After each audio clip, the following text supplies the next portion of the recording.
The high priest stood on a high stage, holding and loudly reading the accusation for Abella. No one supported the princess who committed such a serious crime. Lemuria looked with bitterness at her only sister, who was waiting for the guillotine. The sharp blade slowly rose up and then sharply rushed down. The entire scene turned into a sea of blood.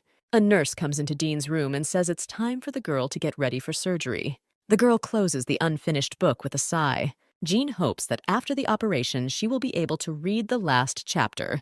The nurse is embarrassed, but assures the girl that she will read more than one book. Something went wrong during the operation. Jean sees the fading light and realizes that she will never wake up. In a huge hall, the priests of the magical order call upon their forces. Magic flames surround a girl sitting in the center of the hall. With horror, the girl sees that the flame of the magic ball is gradually dying out. The high priest regretfully says that it is impossible to awaken magical abilities in a girl. A man in luxurious clothes sadly looks at the girl and realizes that he has no choice. The girl anticipates trouble and looks at the man with fear. Suddenly, black magical waves swirl around the girl.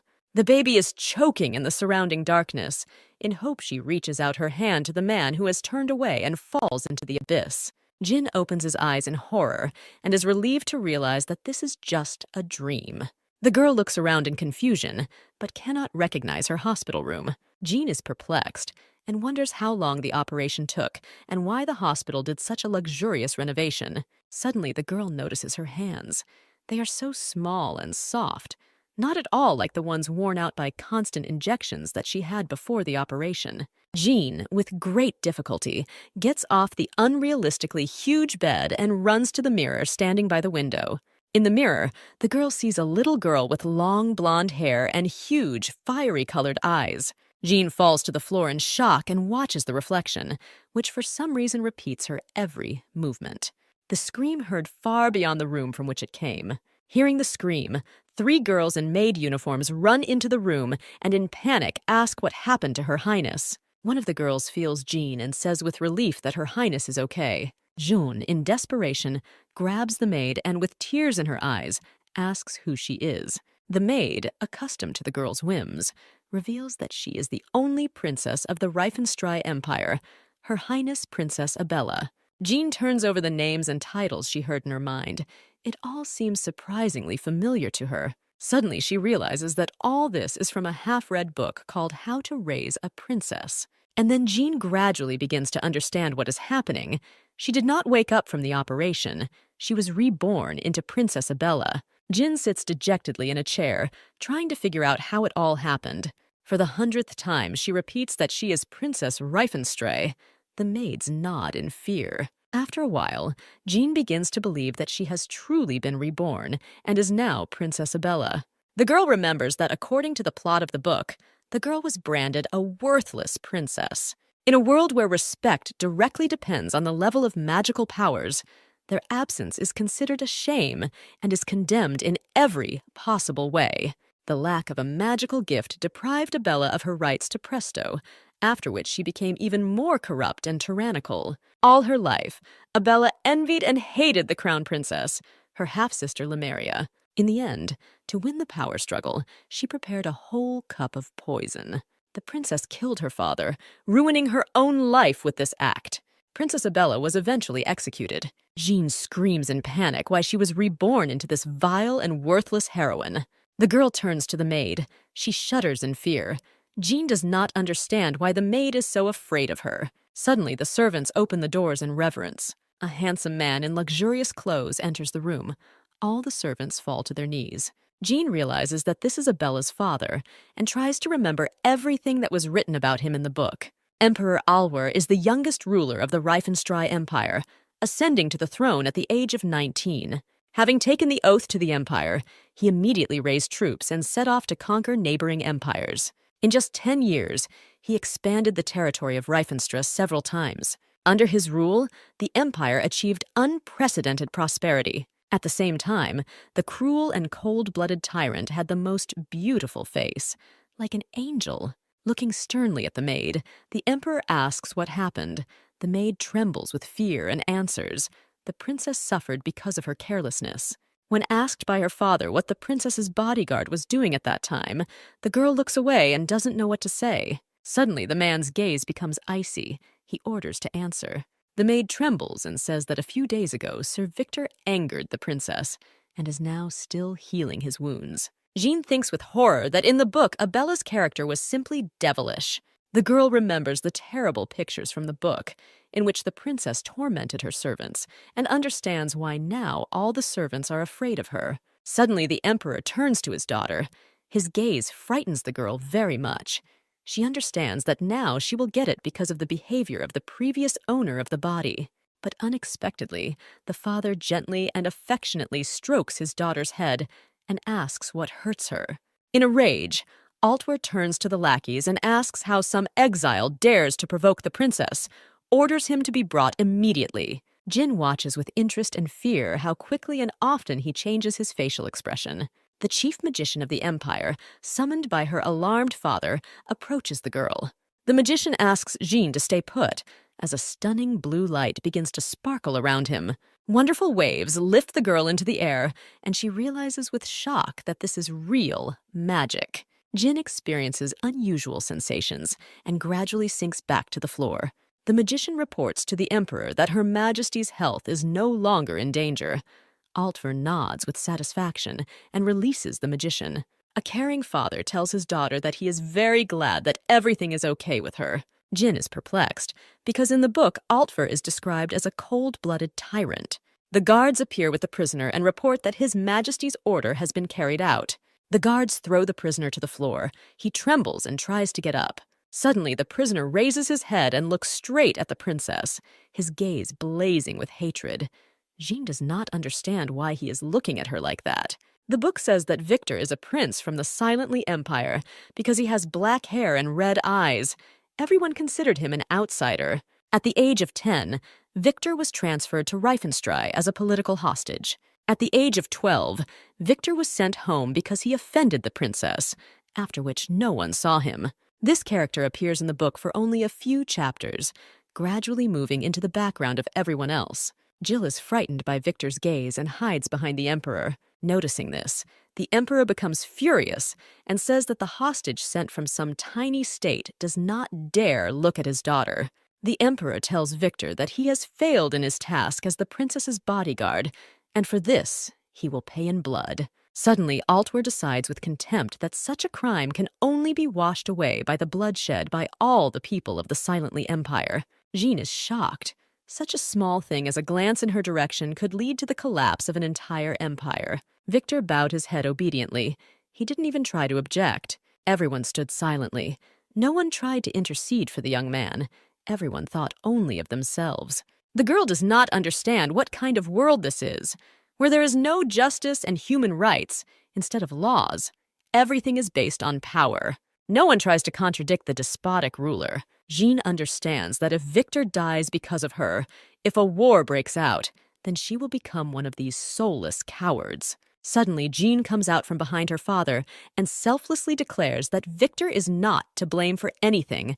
She herself was not careful enough, and this has nothing to do with the young man. Victor is stunned. He does not understand why the princess decided to stand up for him. A month later, Jean fully accepted the fact of her rebirth. From now on, she is Princess Abella. The girl looks thoughtfully out the window and thinks that this rebirth is a true gift from God. From the moment of birth until her death, the girl spent most of her time in the hospital. By transforming into Abella, she received the body of a healthy person, which she had dreamed of all her life. A month has passed since the story with Victor.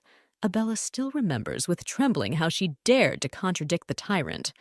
But her father no longer remembered the situation. Suddenly, the princess notices that the bodyguard is looking at her thoughtfully. With a beaming smile, the girl asks if everything is okay. The young man, looking at her smile, thinks about what new punishment she is preparing for him. Abella is embarrassed looking at the expression on Victor's face, and although she doesn't understand what's wrong, she clearly didn't mean it that way. In the short time spent in this world, the princess realized that the character of the heroine was no different from what was written in the book. Everyone was afraid of her. In the entire palace, there was almost no one willing to even just talk to her. Even her personal maid is afraid of her. The princess was so terrible. Abella decides that it's time to change her opinion about herself and should start with those closest to her. The princess approaches Victor, who is bending his knee, extends his hand, and offers to rise. The girl swears on the name of the imperial princess that she will never again hurt the young man or humiliate her. Victor looks at the princess and wonders what she was up to again in the end. The bodyguard stands up, ignoring the princess's outstretched hand. Suddenly, a voice is heard at the door that it is unacceptable to behave this way with Her Majesty. The young man who entered, the princess's personal butler, Neil Tevi, respectfully greeted Her Highness. According to the book, Neil is the only person who remained on Abella's side from the beginning to the very end. While others gradually turned away from the girl, he was always there. Neil was so devoted to the princess that he sacrificed his life for her without regret. Neil hurriedly approaches the princess. He looks at Victor with disdain and obvious hostility. Between the man and the boy, it's like electric discharges jump. Abella wonders with surprise whether their relationship is really that terrible. Approaching the princess, Neil respectfully bends his knee. The butler reports that he returned from his trip empty-handed. Abella reads the documents brought by Neil. It turns out that His Majesty has an illegitimate daughter, her half-sister. The girl remembers that in the book, her sister, Lemuria Larwood, is the main character. According to the plot, the young emperor created an alliance with a girl from the family of a wealthy merchant, as a result of which a child was born. However, soon after the birth of Lemuria, a misfortune occurred in the merchant's family, and everyone ended up in prison. The young princess disappeared without a trace. The lost princess was sheltered and raised by a family of peasants. But it turned out to be impossible to erase the noble blood of the imperial family. After returning to the palace, Lemuria very quickly became the favorite of all its inhabitants. Even the cold-blooded and tyrannical emperor gave in. His cruelty, which froze in his heart like ice, melted from the warmth emanating from Lemuria. And there were no people who did not like the newly minted princess. Those who plot against the main character usually do not achieve what they want. Abella understands that the one who is usually the first to fall under the distribution was the mistress of the body in which she is now. Initially, the empire was supposed to have one princess, but due to the appearance of Lemuria, Abella fell out of favor. Lemuria was benevolent and gentle, while Abella was headstrong and cruel. The outcome of the plot is obvious. The prince and princess of Lemuria lived happily ever after, and the hypocritical villain Abella, rejected by everyone, died. In the original story, Abella's character was created only to compete with the main character and be jealous that Lemuria took all her father's love for herself. Abella decides that she just needs to stay away from the main character, then there won't be any problems. Neil, looking at his mistress, decides that she is very upset and worried about the presence of her sister. But suddenly, the princess, with an angelic expression on her face, asks when she will be able to see her sister. Neil is so taken aback by Abella's reaction. He expected a completely different reaction to his message.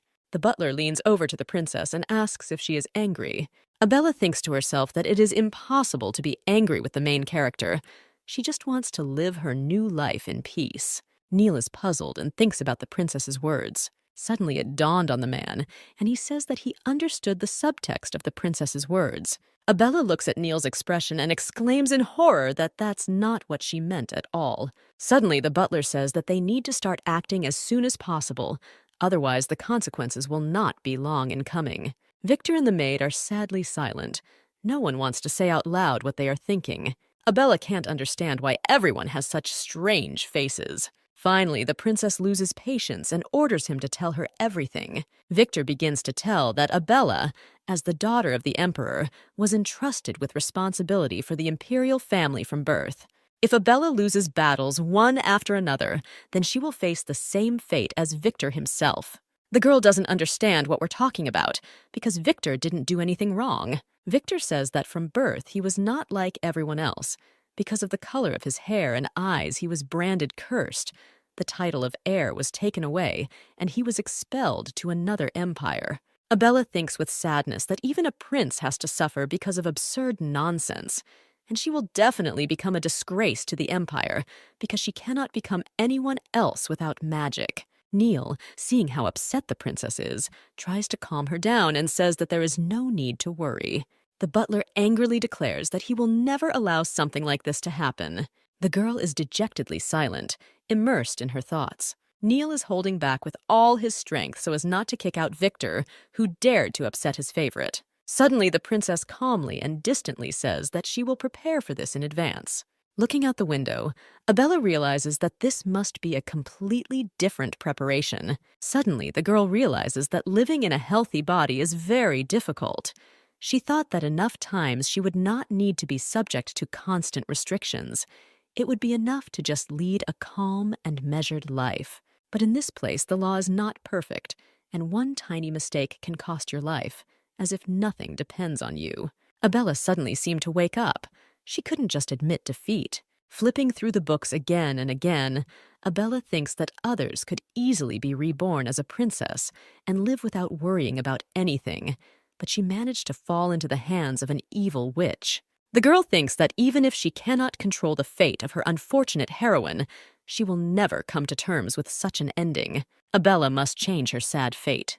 The girl behaves very strangely. The servants begin to suspect that the poor princess has gone crazy.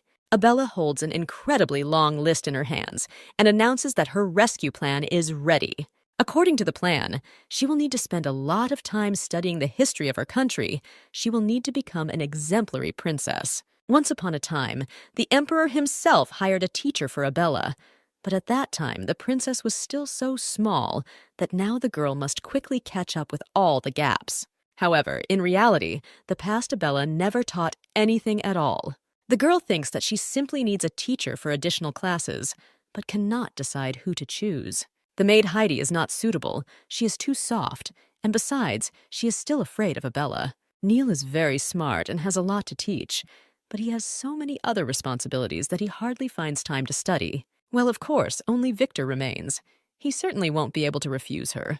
Endless classes began. Abella, although she was sometimes unbearably bored, diligently crammed everything. Finally, the strict Victor passed the exam brilliantly. The girl is incredibly happy that her plan is gradually beginning to come true. During all the time she studied with Victor, the princess almost caught up with the original level of knowledge of the former Abella, and in some places she even surpassed it. But despite all the efforts of the little princess, Victor still treats her coldly and somewhat distantly. For etiquette lessons, Neil found the Duchess of Klein, famous for her elegance. The Duchess worked diligently with the girl, touching on all aspects of social life. Now her knowledge of Abella etiquette is quite up to the required level. However, to be a princess, you need to learn many more things. Abella always thought that to be a princess, it was enough for her to be born and drink and eat on time. But in reality, everything turned out to be much more complicated. Neil and the maids enter the room with tea. It's time to take a break. The maids set a luxurious table with all kinds of sweets. Abella, like any little girl, loves sweets. But after a moment, delight gives way to sadness. In a past life, the girl, due to illness, could not eat everything. But when she entered the new world, she was denied nothing, and the consequences in the form of excess weight were not long in coming. From that moment on, Heidi declared a tough war on all sweets. The princess's stomach growls. She looks at the maid and begs to let her eat at least a piece. Heidi cannot resist this look from her ward and says that only today, as an exception, this table was prepared especially for Her Highness. The girl rushes to the maid, hugs her, and says that Heidi is the kindest person in the empire. Abella is delighted. Before, she never imagined that such little things could make her happy. While finishing her tea, the princess notices that Victor is looking thoughtfully out the window, immersed in some thoughts of his own. Abella also looks out the window and sees wonderful kites there. Suddenly, the princess looks at Victor and realizes that, in fact, he is still just a child, and just wants to play and forget about all the difficulties of life. Suddenly, the girl claps her hands and says that she is tired, and now they are all going to the garden together. They will play and relax. Victor froze in amazement and did not fully believe the princess's words. Abella turns to Neil and, like a true lady, asks permission. Since the girl needs to change, Victor and Neil are waiting for her at the gate. These two obviously can't stand each other's company. They prefer to turn away and pretend that they are each on their own. Finally, the princess runs out of the castle. She is the very charm in a new dress and with a beaming face. Seeing the girl, Victor noticeably blushes. Neil, seeing Victor's reaction, becomes furious. The butler blocks the young man's back and reports to the princess that, on his instructions, the kites for the princess's game are ready. Abella glows with delight. She just wants to be a little girl. The tension between Neil and Victor is growing, as if electricity sparkles between them. The princess flies kites with delight. She has not felt so free and easy for a long time. All the servants are involved in the princess's game.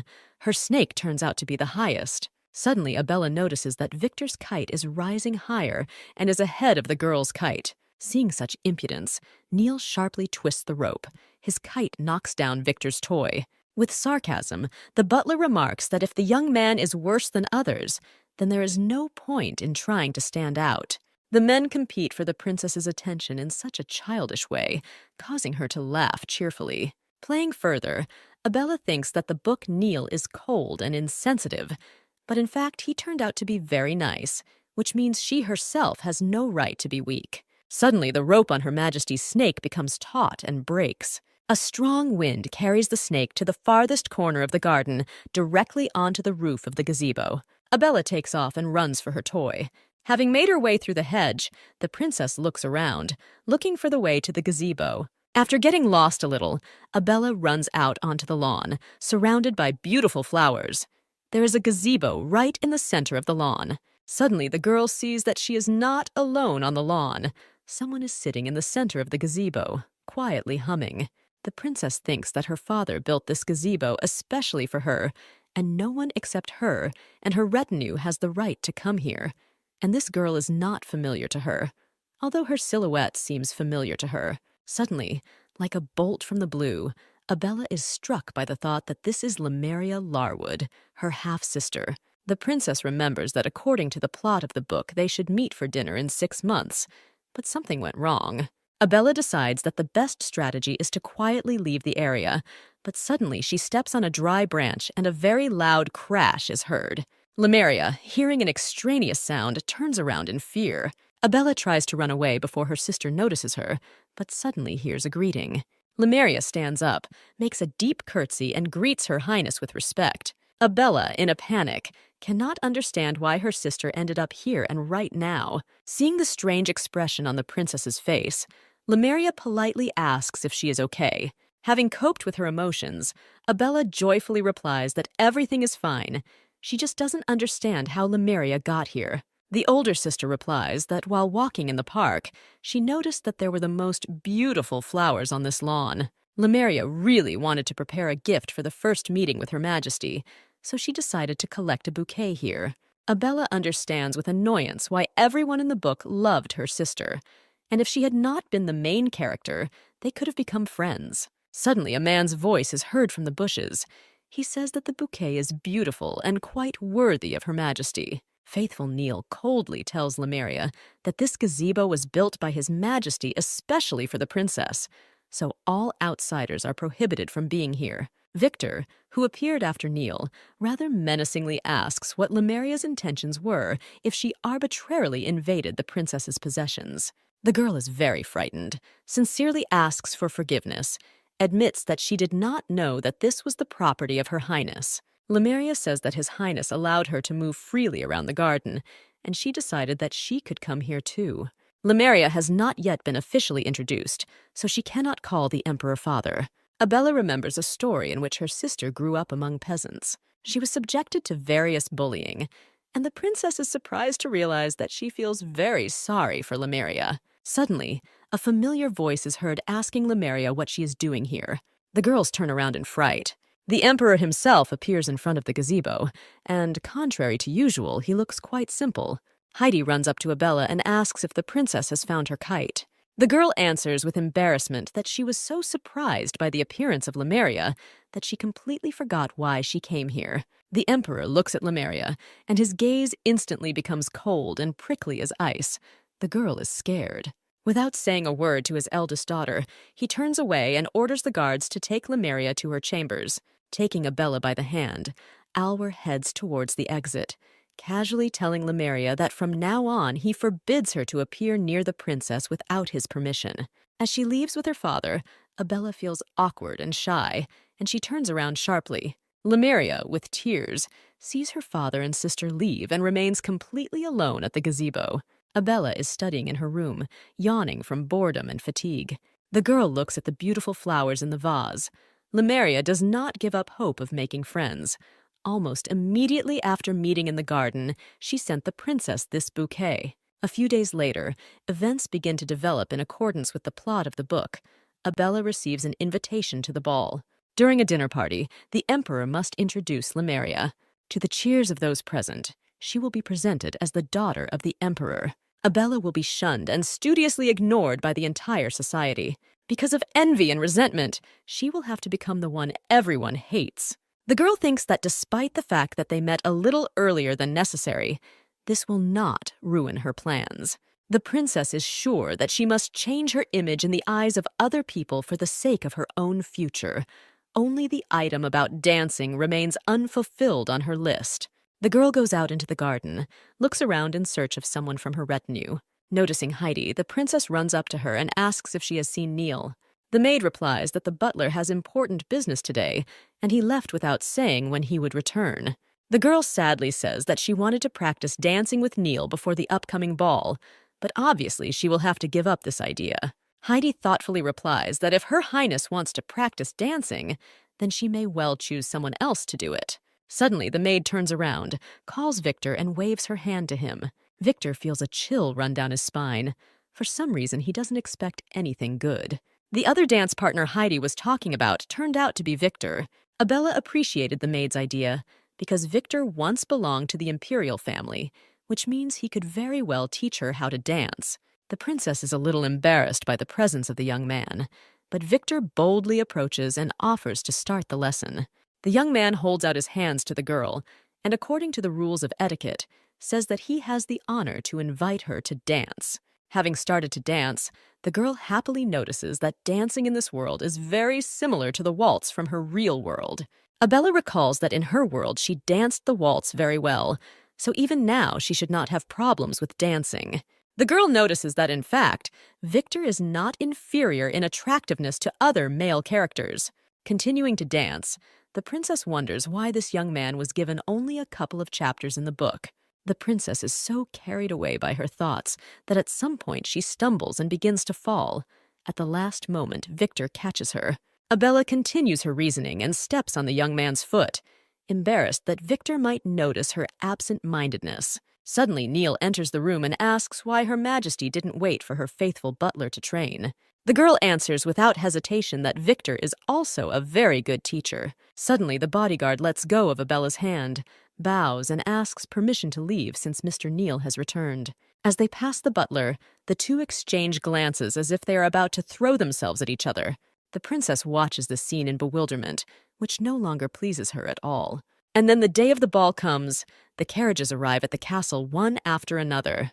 The most noble people of the empire arrive one after another. Victor, in full dress uniform, stands thoughtfully at the door of Abella's chambers. Suddenly, images of a beautiful and happy princess flash through the young man's head. He remembers how they danced before the ball. Victor forcefully turns his head from side to side, trying to drive away the obsessive images. Meanwhile, Abella sleeps sweetly in her chambers and has no intention of waking up. Opening her eyes, she notices how great the weather is outside the window and decides that it is best to sleep under such sun. The door swings open and Neil enters, having learned from the maids that the princess has not even gotten up yet. The butler mercilessly wakes up the princess, looks at his watch, and notices that if they don't start getting ready right away, they risk being late. With a wave of his hand, Neil calls the maids and orders them to start getting ready. A trio of maids, led by Heidi, advance towards the bed, leaving Abella no chance of escape.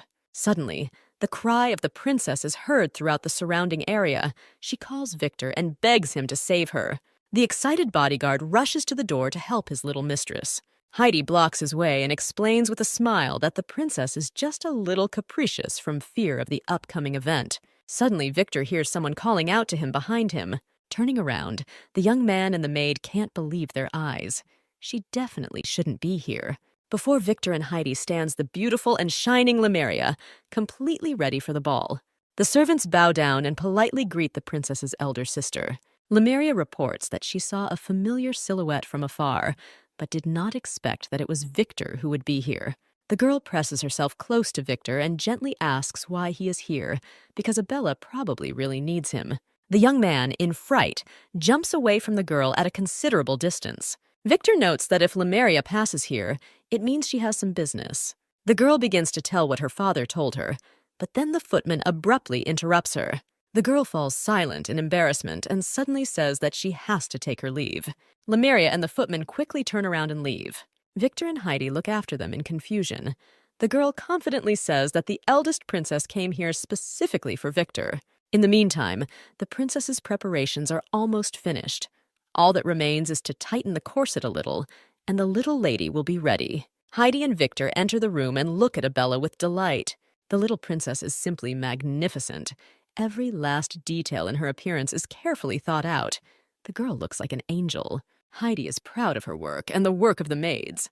She exclaims with delight that Her Majesty is simply a goddess. Suddenly, Abella turns to Victor and asks if he likes her image. The young man is silent for a long time, blinded by the beauty of the princess. Then he comes to his senses and coolly replies that it is very beautiful. Abella, like a true princess, loves praise very much. So she turns to Neil and now asks his opinion. Neil looks at the princess carefully and says with satisfaction that it looks very similar and falls silent. Neil didn't want to say out loud, but now the little princess looks amazingly like her mother. The butler looks at his watch and decisively says that it is time for them to move out. Abella cannot be fooled so easily. She remembered that Neil interrupted himself mid-sentence and wondered what that meant. But now the most important thing is the ball. The girl will definitely figure out everything else later. Finally, the princess and her entire retinue leave the chambers and head towards the ballroom. At the entrance to the throne room, a footman announces that Duke Veto has arrived. A tall, handsome young man enters the hall and with a confident gait approaches the ladies standing nearby. The ladies greet the Duke and notice that they have not seen him in society for a long time. One of the ladies says that according to rumors, the princess, left outside the walls of the palace, has finally returned. The Duke is surprised by the news. He is not aware of recent events. The ladies say that immediately after returning, the princess was locked in the palace, and the youngest princess also did not appear in public all this time. The Duke is completely confused. He is completely unaware of events. A young girl with green eyes says that the youngest princess is so useless that she can't even stand up for herself. Covering herself with a fan from prying ears, the girl says that the real reason for the banquet is precisely the performance of the eldest princess. The Duke notes that perhaps the rumors are true, but perhaps not. Suddenly, the footman snaps to attention and announces that His Majesty and Her Highness have arrived. Everyone in the hall instantly fell silent, turned to the doors, and froze in anticipation. His Majesty Altfur Larwood and Her Majesty Abella Larwood enter the hall. The little princess is completely unrecognizable. From a capricious, spoiled child, she gradually begins to turn into a beautiful lady. The entire community bows respectfully and salutes their great emperor and his daughter. Father and daughter slowly and proudly walk through the entire hall to the thrones installed on the pedestal. Suddenly, a hubbub begins behind the emperor's back. Young girls and boys whisper to each other, lively discussing what is happening. The emperor turns around sharply. He is angry at such impudence. He showers the gossipers with his famous icy gaze. All conversations immediately calm down.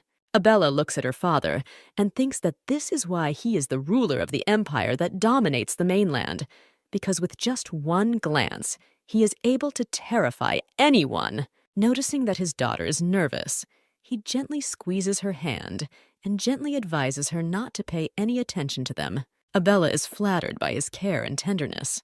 The girl remembers that in the book her father is described as a cold-blooded tyrant, but he was always very affectionate with her.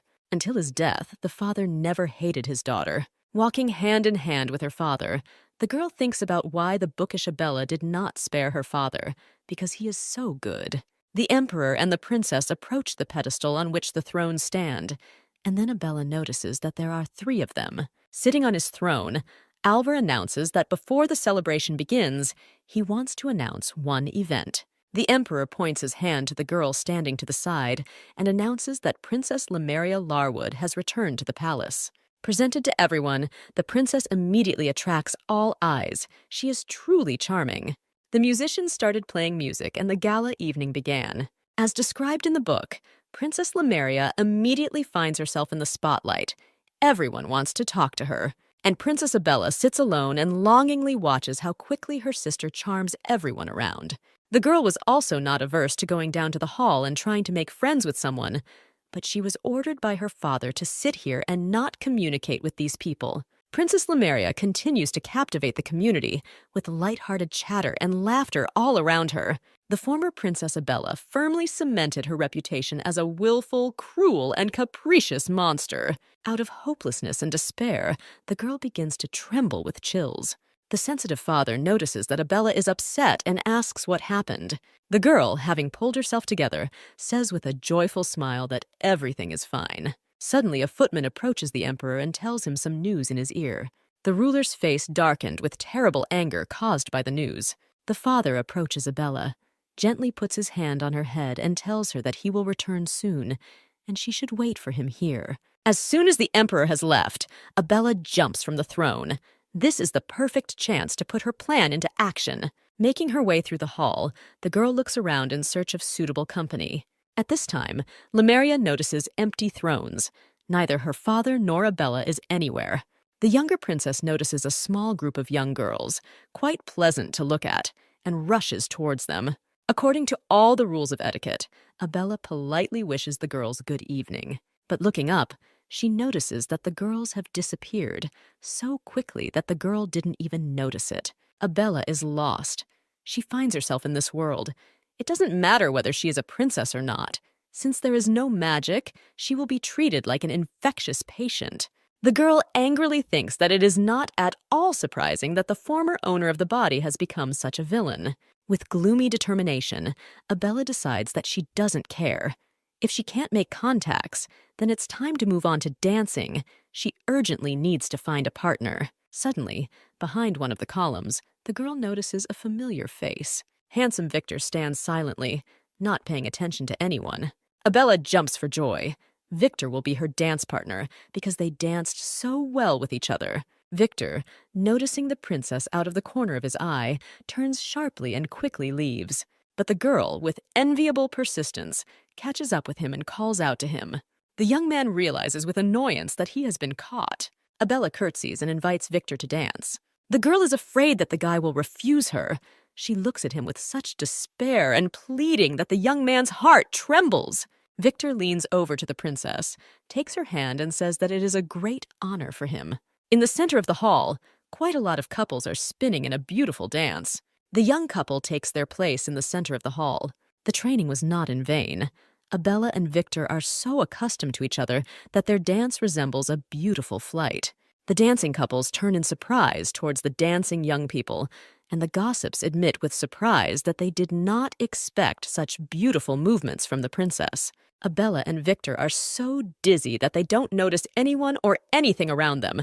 They're just enjoying the dance. Evil gossip tongues sarcastically note that the princess was frightened by the arrival of her older sister and decided to become a good girl.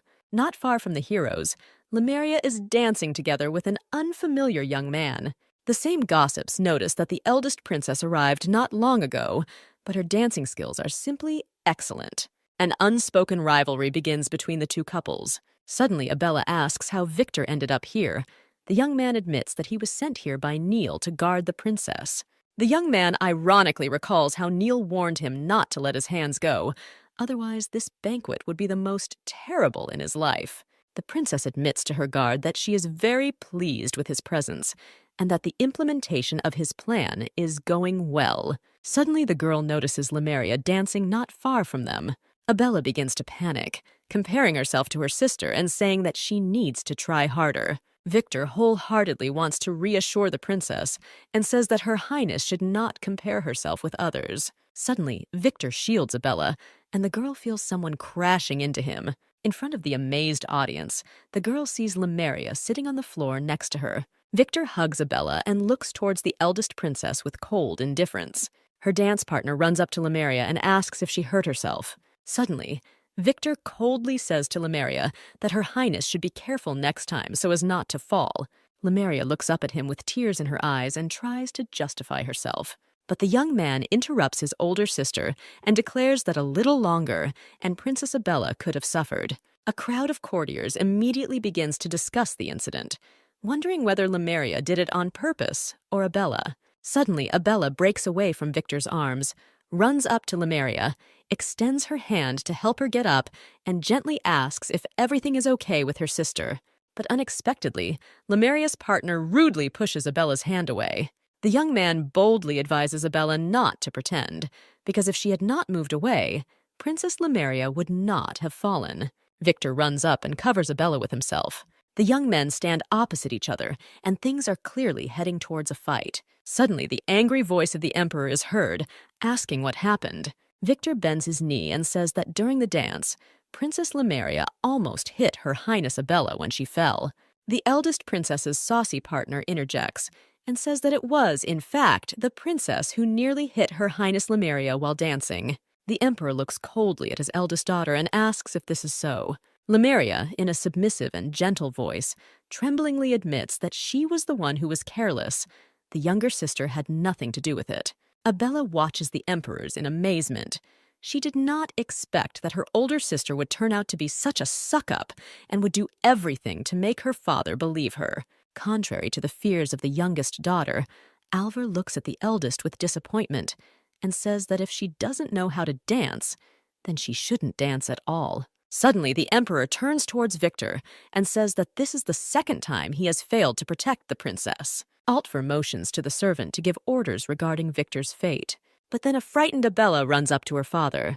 The girl passionately convinces her father that if Victor had not shielded her in time, she would have suffered too. To protect her guard, the girl is ready to do anything, even pretend to panic and look pleadingly at her father. Abella looks so touchingly, trembling inside with fear that her idea of being a good girl will fail ingloriously.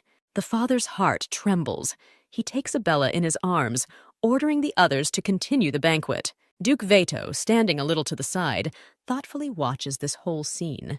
Having brought Abella to rest, her father gently strokes her cheek and carefully asks if everything is all right with her. The emperor thoughtfully tells his daughter that next time, if she doesn't feel like going to such an event, she doesn't have to go.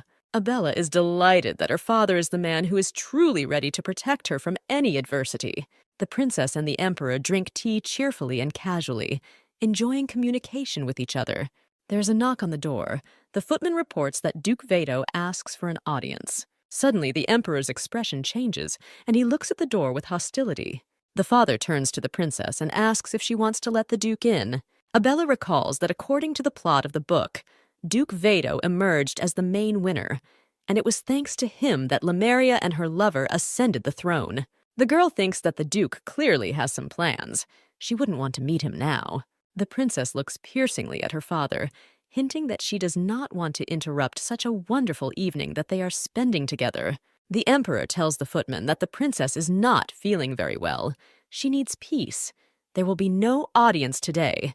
Let the duke return to his place. The duke stands outside the door with Lemuria. They heard the emperor's entire conversation. The man replies that in that case, they will come another time. Lemuria drooped. She so wanted to spend at least a little time in her father's company. A few days later, Abella learns that her father ordered a tea party because he learned that the princess liked socializing with other girls. The girl is confused. So as not to upset her father, she told him that she has no problems in communication, and now she will have to accept everyone who is afraid of her and does not love her. The girl is not discouraged. She decided that this is another chance to try to establish communication and a chance to change public opinion about her. Finding herself in a noisy and bright market, the princess feels unusually inspired because she practically never leaves the castle. The girl is a little ashamed that she came up with an excuse to buy gifts for the tea party. Otherwise, her father would not have let her go to the city. Initially, the father himself wanted to accompany his daughter, but a suddenly arriving visitor disrupted his plans. Alwar tells the princess that he will not be able to go with her, but Neil and Victor will accompany her. While walking through the market, Neil invites the princess to look at the precious stones. The princess is amazed by the beauty of the decorations and says that they are perfect for a party gift. Neil tells the seller to pack all the goods. The princess is indignant. She did not want to buy everything at once.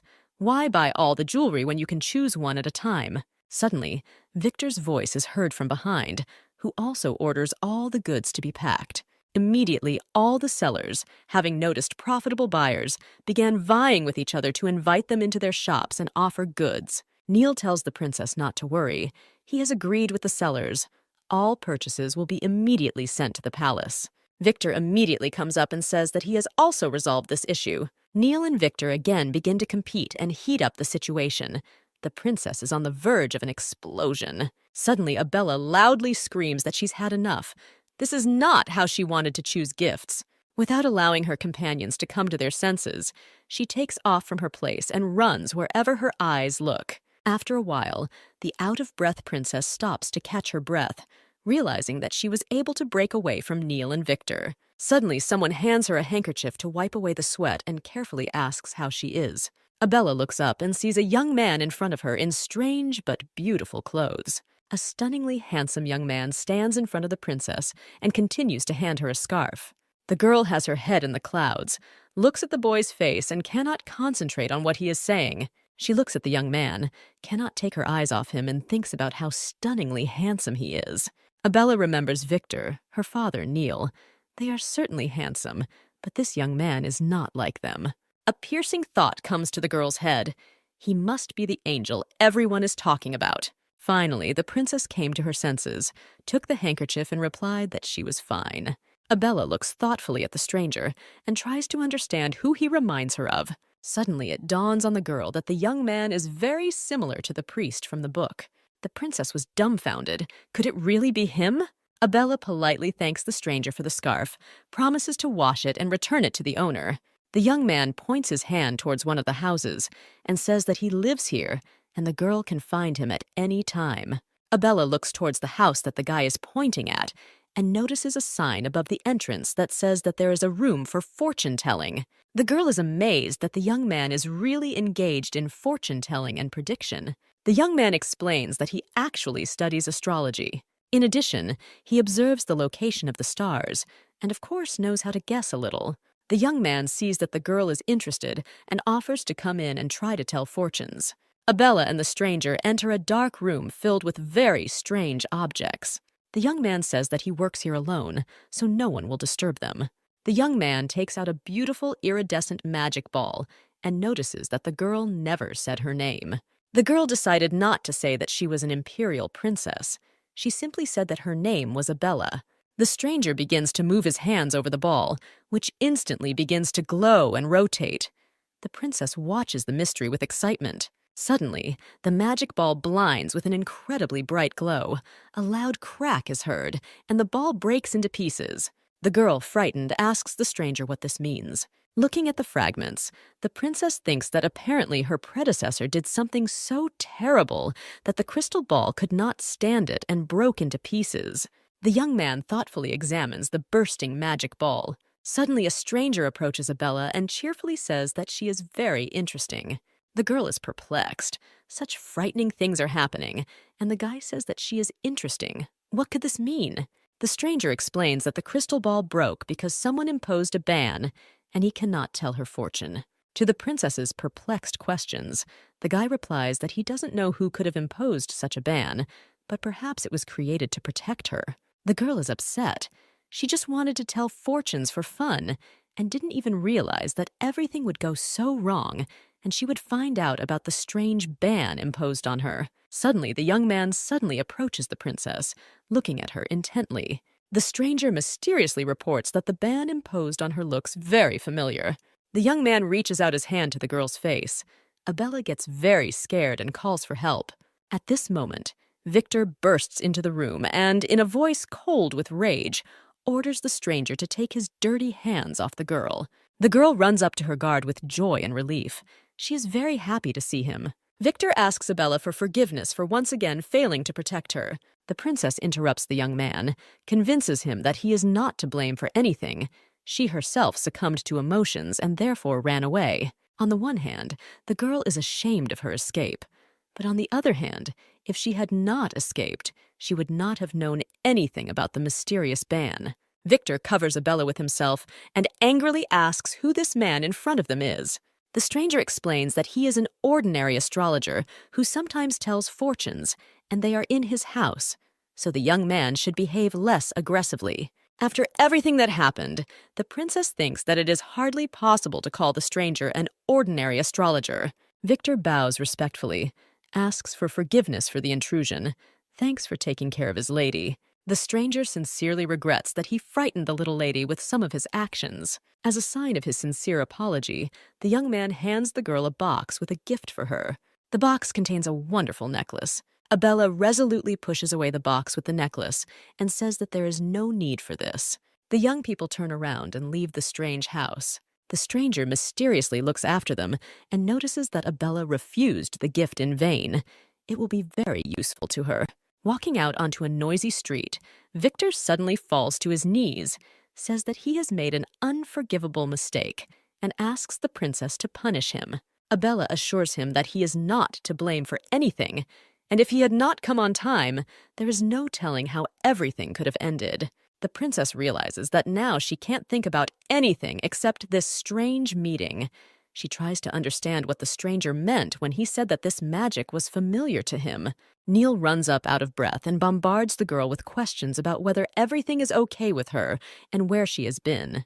Abella is very ashamed. Without thinking about the consequences, she made the people most devoted to her worry so much. Neil says that there are enough adventures and experiences for today.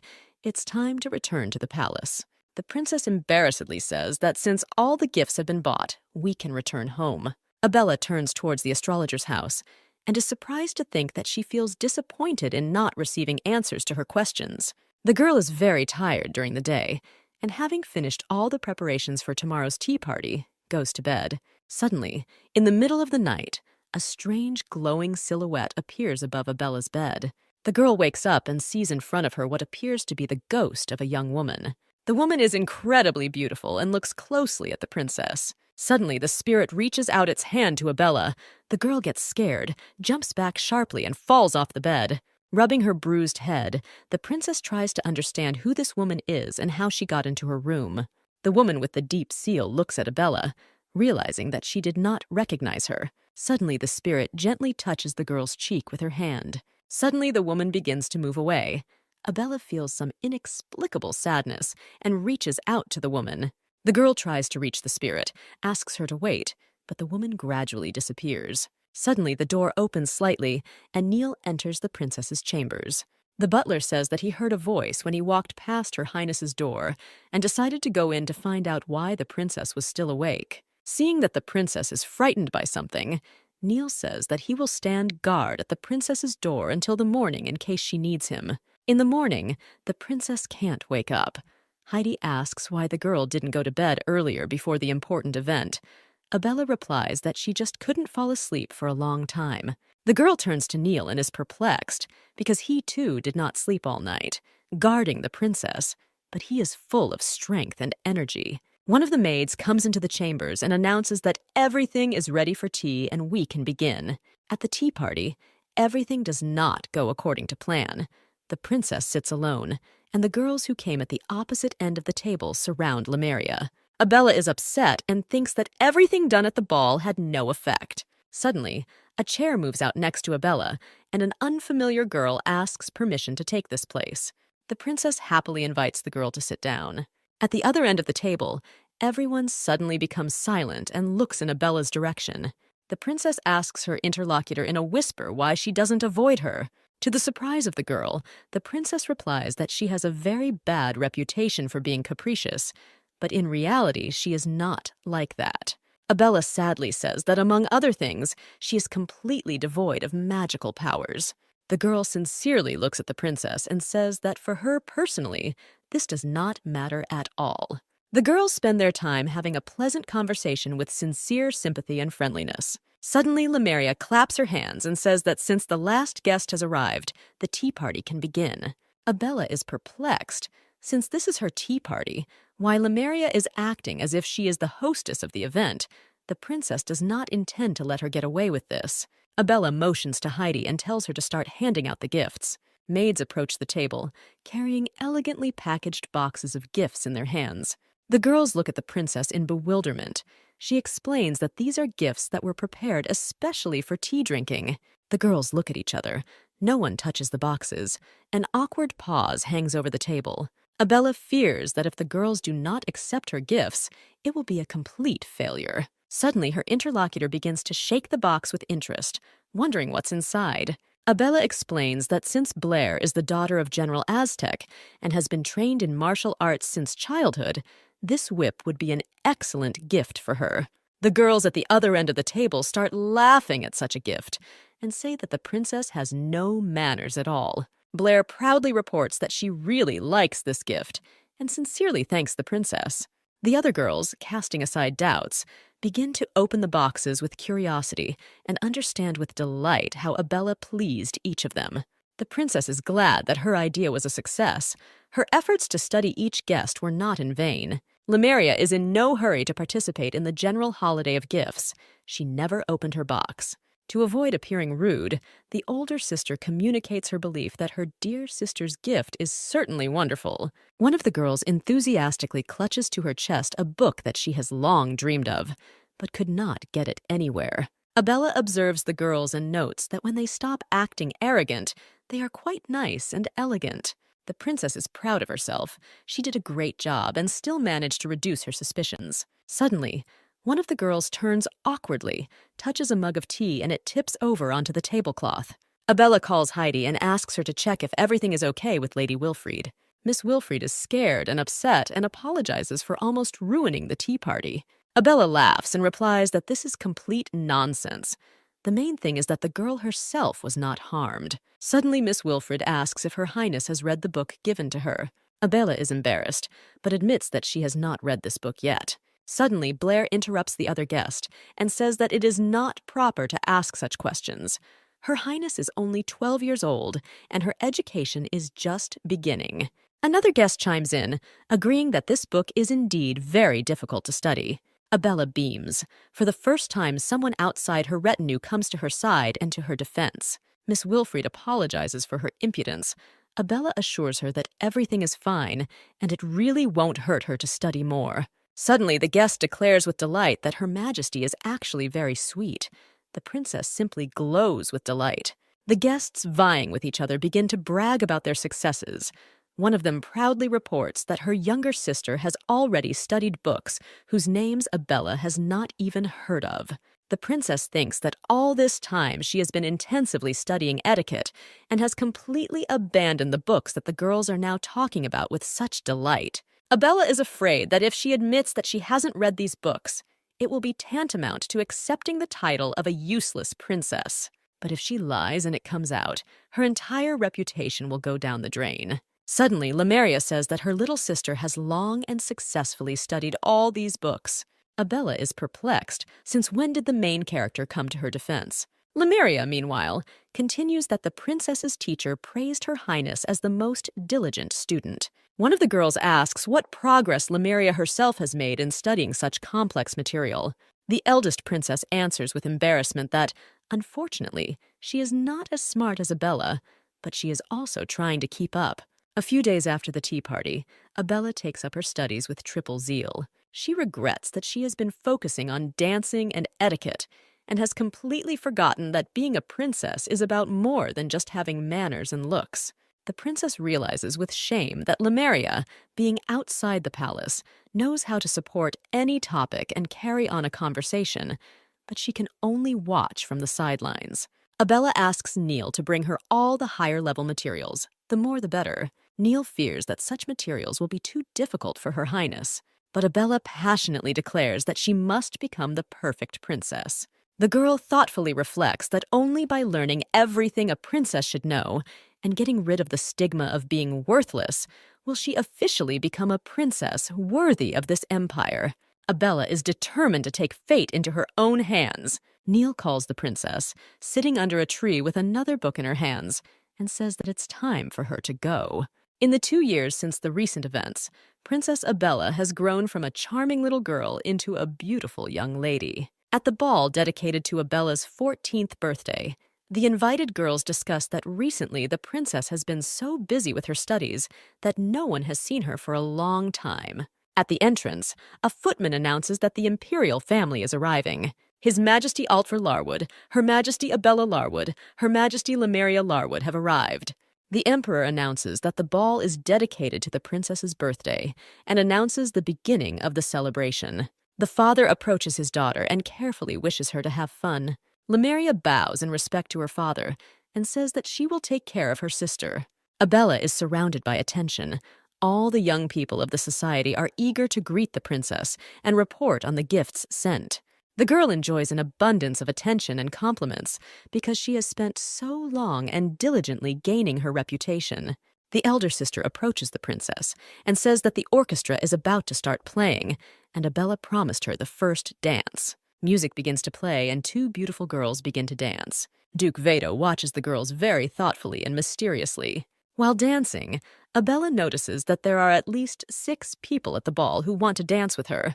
The girls happily discuss that by deciding to dance with each other, they cleverly got rid of annoying fans. After Lemuria helped Abella avoid embarrassment at the tea party, the girls became very close. The eldest princess turned out to be much smarter than she wanted to seem, and gladly helped her sister with her studies. The dance is over. The princesses bow to each other with pleasure. Suddenly, Duke Veto approaches the girls, greets the princesses, and introduces himself. Abella remembers the plot of the book.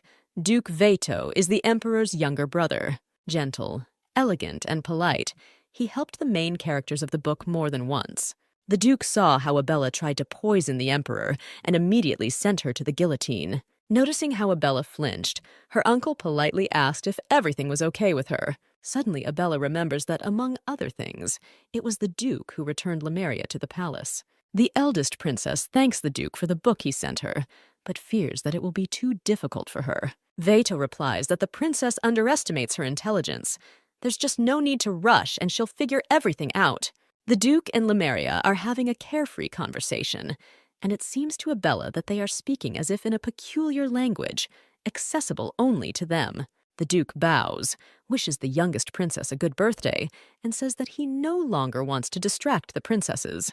Turning around, the uncle tells Abella that his gift has already been delivered to Her Highness's room, and hopes that the princess will appreciate it. In the dead of night, Abella falls exhausted onto her bed. Finally, this long day is over. Neil comes in and says that the gifts for the princess are not yet unpacked. Abella asks the butler to call Victor and Heidi to help her unpack the boxes. The girl and her assistants open the gifts and, checking the list, see who they came from. From one of their boxes, Abella takes out a large, shining stone. Victor says that this stone belongs to the temple and is called the Holy Stone. Neil is surprised to announce that the gift was received from Duke Veto.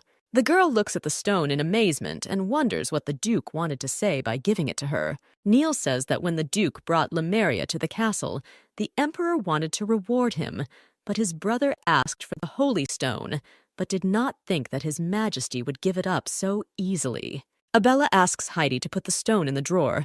She will deal with all this later. In the morning, the princess sits down to write grateful responses to the gifts received. Suddenly, Abella notices an unusual glow emanating from her desk drawer. The girl opens the box and sees that the Holy Stone, donated by the Duke, shines and shimmers. Immediately, as if in response to the call of the stone, something begins to shine on the shelf behind the books. The princess goes to the closet, pulls out books, and sees a strange depression in the wall, exactly the size of a stone. Obeying some vague instinct, Abella inserts the stone into the niche. Clicking slightly, it fits perfectly into place. The stone begins to shine brighter. The light blinds the princess. She hears a strange noise and feels the floor begin to tremble under her feet. Opening her eyes, the girl sees that instead of a solid wall, a passage has opened, and steps leading down are visible. Without listening to the voice of reason, the girl begins to go down the secret passage. Going downstairs, Abella sees large carved doors in front of her. The girl approaches the door, runs her hand over the intricate design carved on the wood, and realizes that this place seems strangely familiar to her. Somewhere she has already seen it before. Suddenly, the doors begin to open and a bright light falls on the girl. Abella enters a strange room, most of which is occupied by books. On the table, she picks up one publication and is surprised to notice that this book is related to the study of holy power. According to the book, most people in this world are born with either magic or holy power, which is much weaker and much rarer. Due to their origins, royals usually have extremely powerful magical abilities. But among common people, there are also people with magical or holy powers. Those who have magical abilities are called magicians and warriors. Those imbued with holy powers must undergo training and testing to become servants of the temple. The girl looks up from the book and thinks that most of the texts here relate to religious studies, so this place may be connected with the temple. Suddenly, Abella notices a large gemstone on the table in a special stand. The princess, enchanted, takes the stone in her hands, and suddenly it begins to light up with a magical light. Suddenly, the spirit of the woman she already saw 2 years ago appears from the stone. The woman calls the princess by name. Abella is suddenly struck by a realization that this is not just a spirit. This is the spirit of her mother. The woman affectionately strokes the princess's face and congratulates her on her upcoming birthday. The girl tries to touch her mother, but the spirit that appears is incorporeal. The spirit asks the princess not to be sad. She regrets that she personally could not watch the princess grow up. The mother says that the girl had to find this place after she turned 14 years old. The woman gestures around the room and notices that Abella must have had a lot of questions, and it's time to get answers to them. Before going to bed, Heidi combs the princess's hair and notices how quiet and thoughtful she is. The maid asks you to tell her what is upsetting the princess. She will do everything possible to ease the burden. Abella replies that she is just tired, so Heidi puts her to bed and wishes her pleasant dreams. As soon as the door closed behind the maid, the girl takes out from under the bed a book she received from her mother and a lantern. "This is not an ordinary book, but a diary!" Abella begins to read impatiently. Saint Natalia was a servant of the temple, waiting for Abella. Even then, she felt her incredible magical power and vague traces of holy power. Looking into the future, Natalia realized that she would not be able to be with her daughter. She saw that the girl would become the only owner of 2 powers in the world. The woman knew that this power would bring many dangers to the princess, so she left the books and treasures in the secret room. On her 14th birthday, the girl had to find and open this door. And now, following her mother's promptings, the girl must master her power and protect herself. Her mother told Abella that she sealed her powers to protect her. It's not that Abella doesn't have magical powers, but that they were sealed. The girl remembers the mysterious astrologer. He told her the same thing. The girl cannot believe what is happening. Instead of having no strength, she has 2 at once. Abella goes to bed, deciding that there is a time for everything. In the holy temple, a priest stands in front of the statue of the supreme goddess. The envoy approaching from behind kneels. The priest pronounces only one order: not to disappoint the master. A mysterious stranger who practices astrology says he will do whatever is necessary. Abella spent the days that had passed since meeting her mother searching for a way to remove the seal from herself, but her search was unsuccessful. At breakfast, the princess looks upset. The emperor carefully asks what happened to her. Abella is not yet going to let anyone in on her secrets, so she cheerfully tells her father that everything is fine. She just didn't sleep well last night. After finishing breakfast, the father announces that tomorrow his daughters are going to the Imperial Academy. Abella is surprised how quickly and imperceptibly time flies. Turning to Lemuria, the emperor announces that she, as the eldest daughter, must take care of her younger sister. The girl assures that everything will be fine. Patting Abella on the head, her father says that she should rest a little and then ask Neil to help her pack her things. Sitting on the bed, Abella watches as Neil and Heidi, horrified that their pet is leaving the castle, go crazy packing her suitcases. The girl tries to protest that she has no use for so many things, but the faithful servants do not pay the slightest attention to her. They must do everything so that their mistress does not need anything.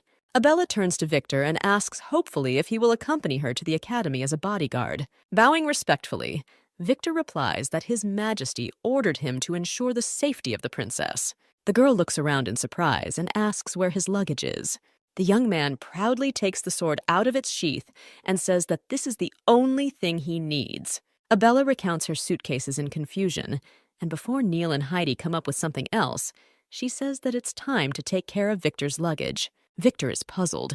The princess has again cleverly outwitted him. Neil, as always, arrogantly and contemptuously remarks that Her Highness should not bother herself with such trifles.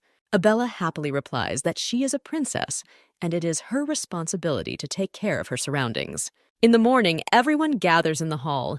Abella doesn't understand why they still haven't set off on their journey. Lemuria explains that the temple has decided to bless the princess's journey, so everyone is standing and waiting for them. A footman at the entrance announces that temple envoys have arrived. Young men in luxurious flowing cloaks enter the room. The envoys bow and greet the descendants of the sun to the glory of the empire.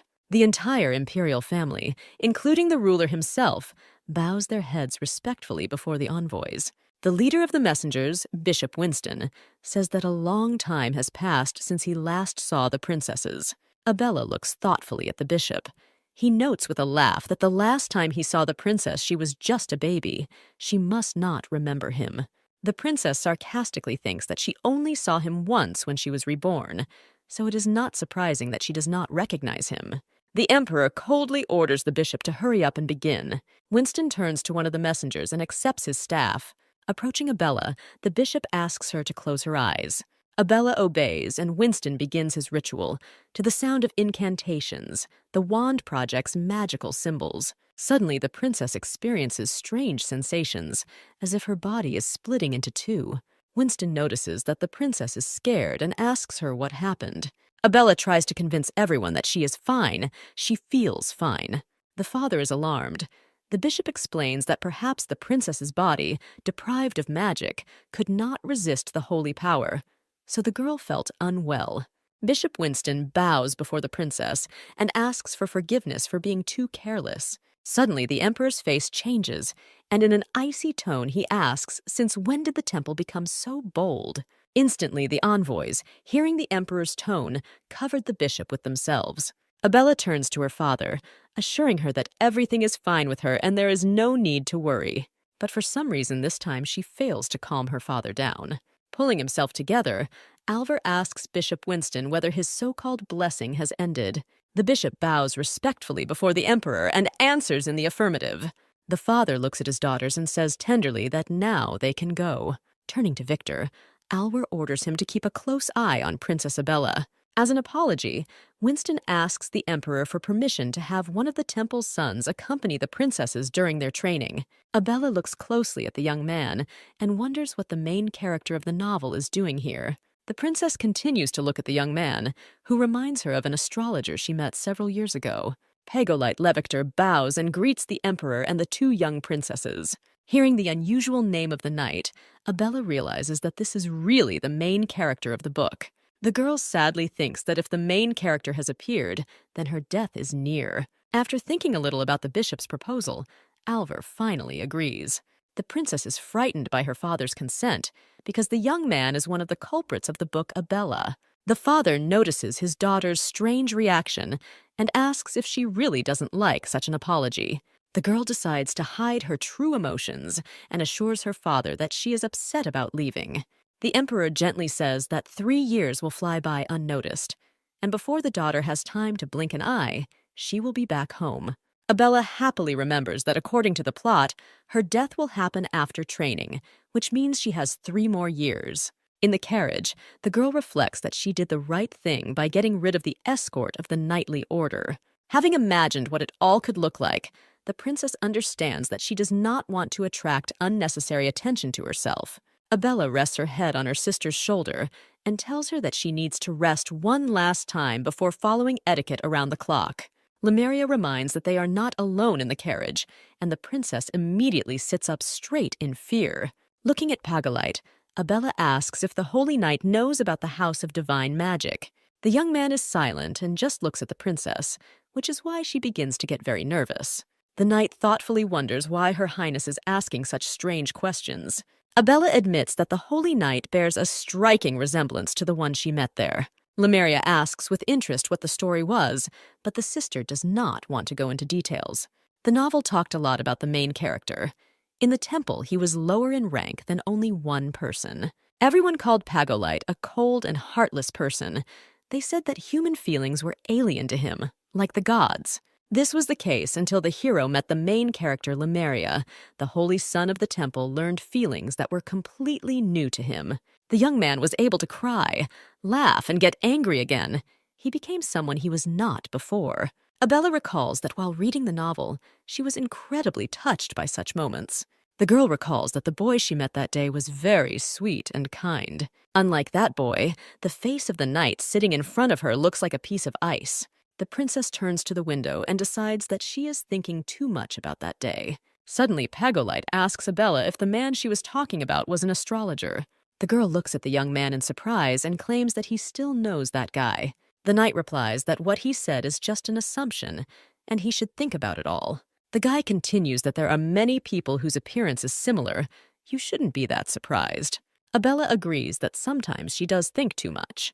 Looking at how Lemuria and Pagolite sometimes glance at each other, the younger sister gets the feeling that these two already know each other. After a while, Victor outside reports that the company has finally reached Enstein.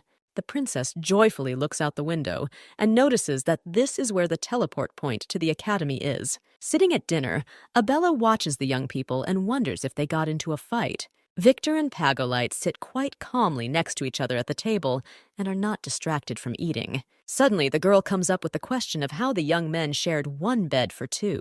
Various pictures flash through the princess's head, one more wonderful than the other. The girl abruptly puts her fork on the table and shakes her head in an attempt to get rid of strange visions. The holy knight remarks that the princess should focus on eating and not have her head in the clouds. Victor notes that he does not know about the girl's thoughts, but she should stop building ridiculous fantasies. Abella sheepishly admits that she became curious about how the young people shared the same bed. Victor looks at the princess in surprise and says that there are 2 beds in their room and everyone slept on their own. The girl asks again in surprise, because she definitely heard that there is 1 bed in their room. Pagolite explains that the large room went to the princesses, and he simply asked for a second bed to be brought to the small room. Abella turns to her sister and asks if she knew about this. Lemuria nods in the affirmative. The older sister is surprised that Abella is not aware. She was sure of the opposite. The girl becomes furious that it seems she was the only one of everyone who was not aware of the situation. To explain her interest, the younger sister says that she was simply worried about the comfort of the boys. Lemuria hands her sister a spoon and offers to try the treat, assuring that Abella has never tried this before. The princess looks at the plate and thinks that the treat is very similar to the steamed meat bun from her past life.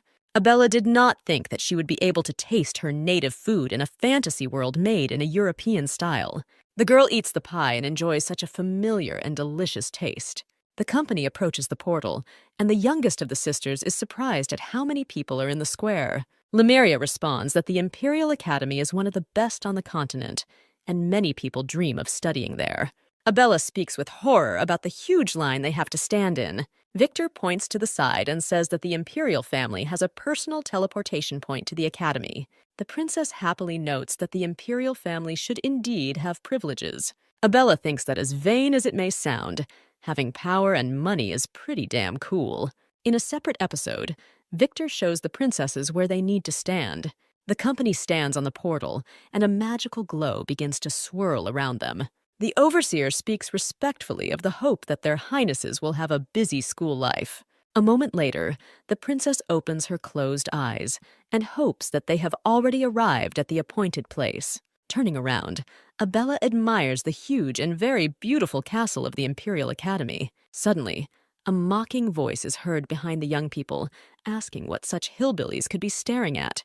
A young man with red hair, standing a little to the side, brazenly declares that the Academy has no place for such scum as those standing in front of him. The sisters look at each other in amazement, and Lemuria says that the young man can hardly be a student at the Academy. Victor, oblivious to the insolence, tells the princesses that they need to register quickly. Abella, confused, says that they should really ignore the strange young man. The young people turn away and are about to leave, and the guy looks after them thoughtfully. The young man closely examines the girl's black-haired companion. Suddenly, the guy asks Victor if he is the same cursed child with black hair and red eyes. Abella turns sharply, and deciding that she misheard, asks again what the young man said. Victor clenches his fists tightly, determined not to react to the provocation. The knight convinces Her Highness that she should not pay attention to him. The young man does not give up and boldly asks the princess if she wants to know what it means to be a cursed child. Pagolite does not interfere in the situation, watching from the side as the impudent man sets his sights on Victor. Abella angrily orders the guy to say what he means. Nahal says that he is simply an indifferent person who does not want the curse to destroy the girl. The guy pokes Victor and shouts that he is a monster who took the life of his own mother, and the girl should stay away from him. Victor lowers his head in embarrassment and doesn't say a word in his own defense. Abella is furious and says that the guy is just a cowardly freak who asserts himself by humiliating others. The guy was clearly confused. He didn't expect the girl to rush so fiercely to the escort's defense. The princess tells her sister that the young man is very strange, timid in appearance, and he himself is jealous of Victor's appearance. Abella invites her sister to leave quickly because they won't hear anything important here. Turning around, the girl decisively says that everyone needs to stay away from the young man because his cowardice can be contagious. The guy becomes furious at the princess's words. No one has ever dared to call him a coward. The young man wants to rush at the offenders and show who is in charge, but his guards hold the young man back and ask him not to be rash. One of the guards leans towards his master and whispers that this is the princess of the Riefenstrae Empire. Abella turns to the confused Victor with a cheerful smile. The girl is about to leave and asks Victor why he froze in place. The knight extends his hand to the princess and sheepishly says that they really have to go. The trio joins hands and cheerfully heads towards the building of the Imperial Academy. Pagolite lags behind, looks mysteriously at those ahead, and thinks that this is all very interesting. Entering the castle, the princesses giggle cheerfully in anticipation of the beginning of a new, interesting life. Suddenly, Abella notices Victor's sad look and asks what happened to him. The young man lowers his gaze and suddenly asks if Her Highness is afraid of him. The princess is dismayed by his question and asks why she should be afraid of him. Victor sadly says that the girl should be afraid of his curse, which will bring her misfortune. Abella says that people shouldn't be considered cursed just because of the way they are born. Lemuria says that there are few people with black hair on the continent, and this was the reason for this statement. Pagolite indifferently adds that this statement is completely baseless. Abella remembers the real world from her past life, where black-haired people were encountered at every turn. The girl reflects that if everything were true, then most of her past world should be a victim of the curse. The princess looks at the guy and thinks that there was little information about him in the novel. The old Abella sent him back to her country too quickly. The girl desperately feels sorry for the guy because of such ridiculous discrimination. The thought of this brings her to tears. Abella approaches Victor and asks him to tilt his head a little. The young man kneels down, and the princess gently puts her hand on the guy's hair and says that everything is fine with him. The girl angrily says that everyone who thinks hair color is a curse is just a bunch of pathetic fools. The princess continues that with such a position on hair color, Lemuria must be an angel, and the Holy Knight must be the messenger of the Archangel.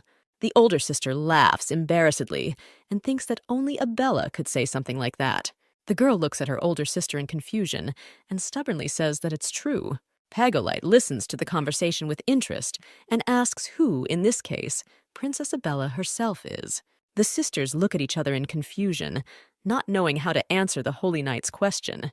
The girl was confused, but suddenly Victor's voice is heard, declaring that the princess is his goddess of luck. The young man approaches Abella and looks into her eyes with a feeling of deep gratitude. Pagolite and Lemuria watch this scene with emotion from the sidelines. Suddenly, Victor steps away in embarrassment and says that if they don't hurry, they will be late for registration. The guy leaves, and Abella stands still in embarrassment and wonders what it was. Suddenly, the girl realizes that she has blushed deeply, and her heart is pounding. Lemuria comes close to the Holy Knight and silently looks into his eyes. After a few moments without saying a word, the girl barely nods to Pagolite and leaves. The elder sister catches up with the younger sister, and the three young people leave, the Holy Knight thoughtfully watching them. The man looks intently after the trio and thinks that everything will happen very soon.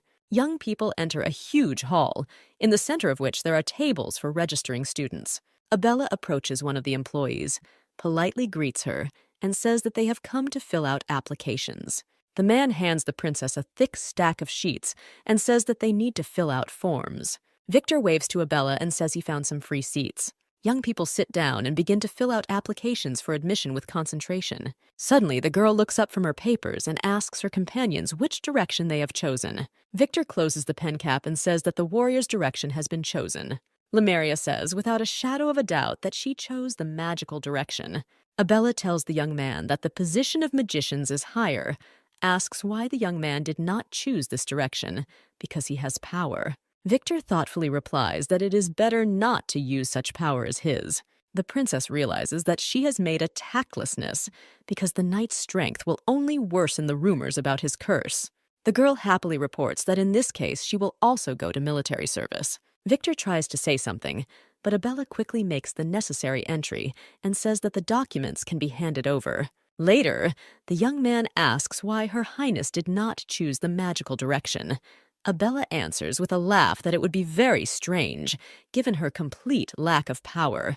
The princess tries to cheer up the knight and says that if everyone went in the magical direction, then he would be bored alone.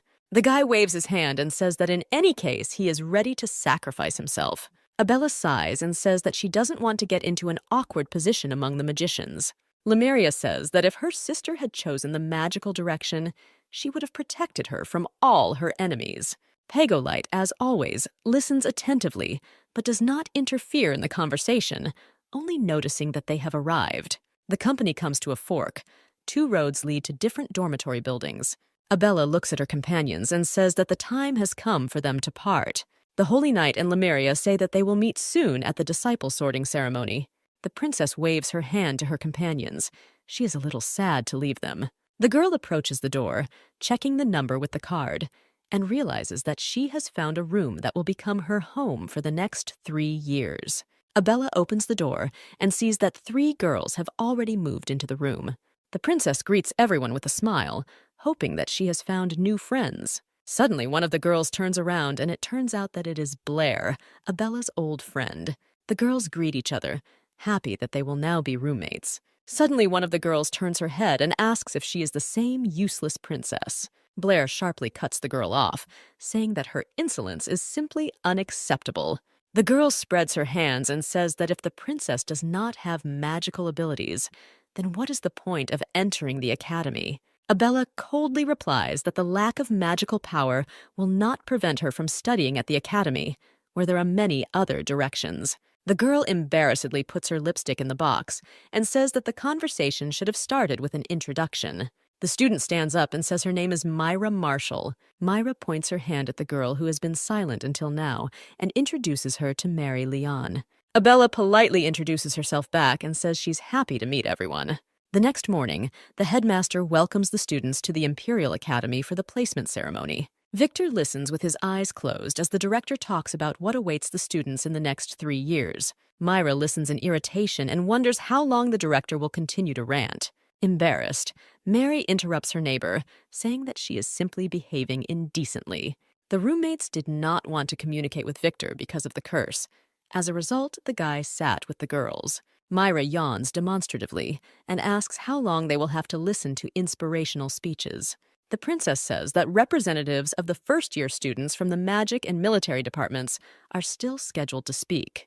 The girl remembers how before the ceremony, she decided to introduce Victor to her neighbors. Fortunately, the girls did not care at all about the guy's hair color, and they gladly accepted him into their company. Finally, the director finished his speech and invites a representative of the magic department to the podium.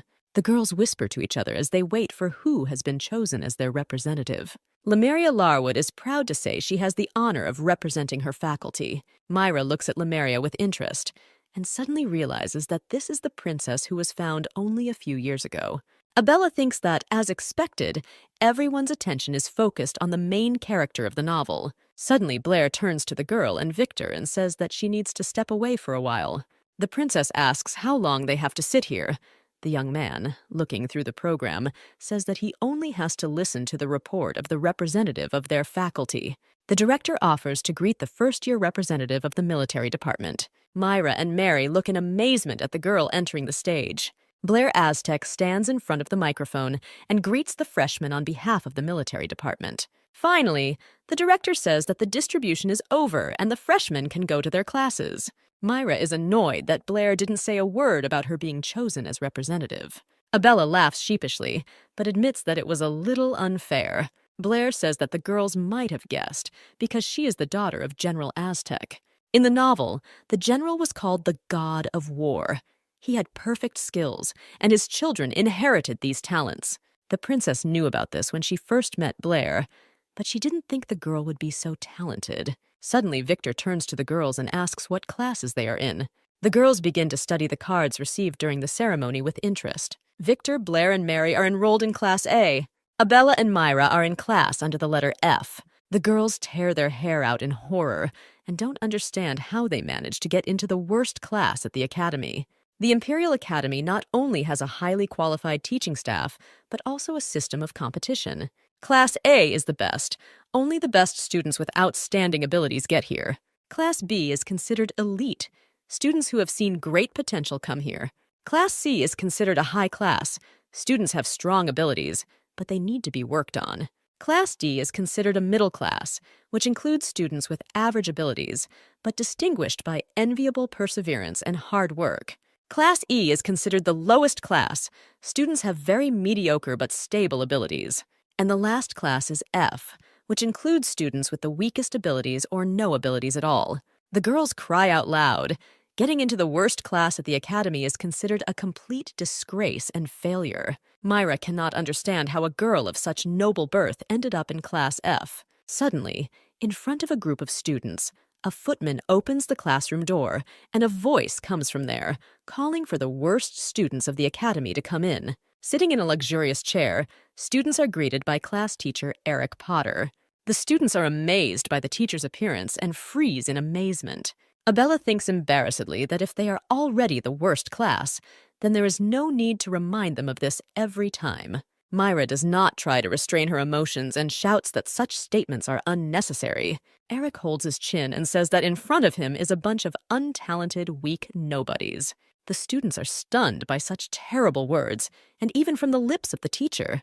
The teacher says that if they want to prove that they are worthy of more, then they need to climb to the top. Mr. Potter grins and says that this will be their first task. Students gather in front of a huge rock and look up with amazement and fear. The princess looks up, where the peak is hidden in the fog, and asks if it is in principle possible to get there.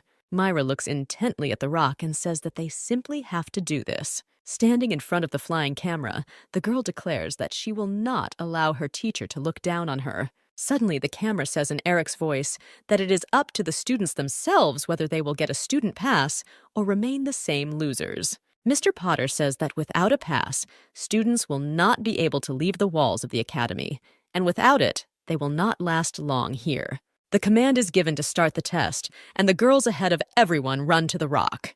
The students run up to the foot and look up in amazement, not knowing what to do next. Abella decisively approaches the rock, grabs the ledge, and begins to boldly climb up. Looking at the girl, other students take an example from her and also begin to climb up. Suddenly, one of the students slips on a slippery stone, and at the last moment, the princess manages to grab her hand. Eric watches with interest and satisfaction on the screen as two girls, clearly leaders in their class, help everyone else get up. At one of the passes, Abella and Myra make sure all the students climb onto the ledge. Suddenly, students scream from behind, and the princess immediately rushes to the rescue. Cheryl struggles to sit on the ground, her legs bruised and her ankle clearly sprained. The girl carefully examines the student's leg and asks which of the students has restorative magic. A student approaches and puts his hands on Cheryl's leg, and the girl's wounds immediately begin to disappear. The guy warns that he relieved the pain only for a while, and upon returning, the girl needs to see a doctor. Myra and Abella support the student, but suddenly she says she can't take it anymore. Cheryl cries and says that this whole climb is a complete waste of time because she is useless. Suddenly, Myra swings her arms and slaps the girl in the face with all her might. The girl angrily asks Cheryl if she can repeat what she said again. Abella holds Myra as the other girls run up to Cheryl and ask if she's okay. Myra angrily says that if the student doesn't mind being called trash, then she will stay with him for the rest of her life. The princess looks thoughtfully after her friend and thinks that according to the plot, this did not happen. In the book, Myra and Abella quarreled over their different points of view. As a result, the princess became friends with like-minded Cheryl, and Myra was left alone. But in the end, when they found out the cause of the emperor's death, it was Cheryl who called Abella the killer. Myra was the second daughter of the Marshall family. Everyone considered her spoiled, capricious, and domineering. But to the great regret of the parents, the level of the girl's magical power turned out to be very low. Myra turned out to be not as capable as her older sister and gradually turned into only her shadow. The girl was always compared to her older sister, and Myra was always less beautiful, less smart, less loved. Not receiving enough love, attention, and affection, Myra chose to remain alone. It was because of this that the girl grew up arrogant and selfish. Suddenly it occurs to the princess that Abella and Mayrav are very similar in essence. After the return of Lemuria, the younger sister only faded in comparison with each passing day.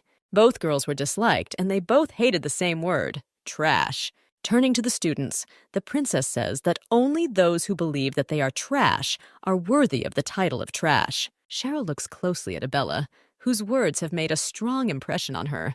The princess catches up with Myra, and the girl angrily asks why she is here.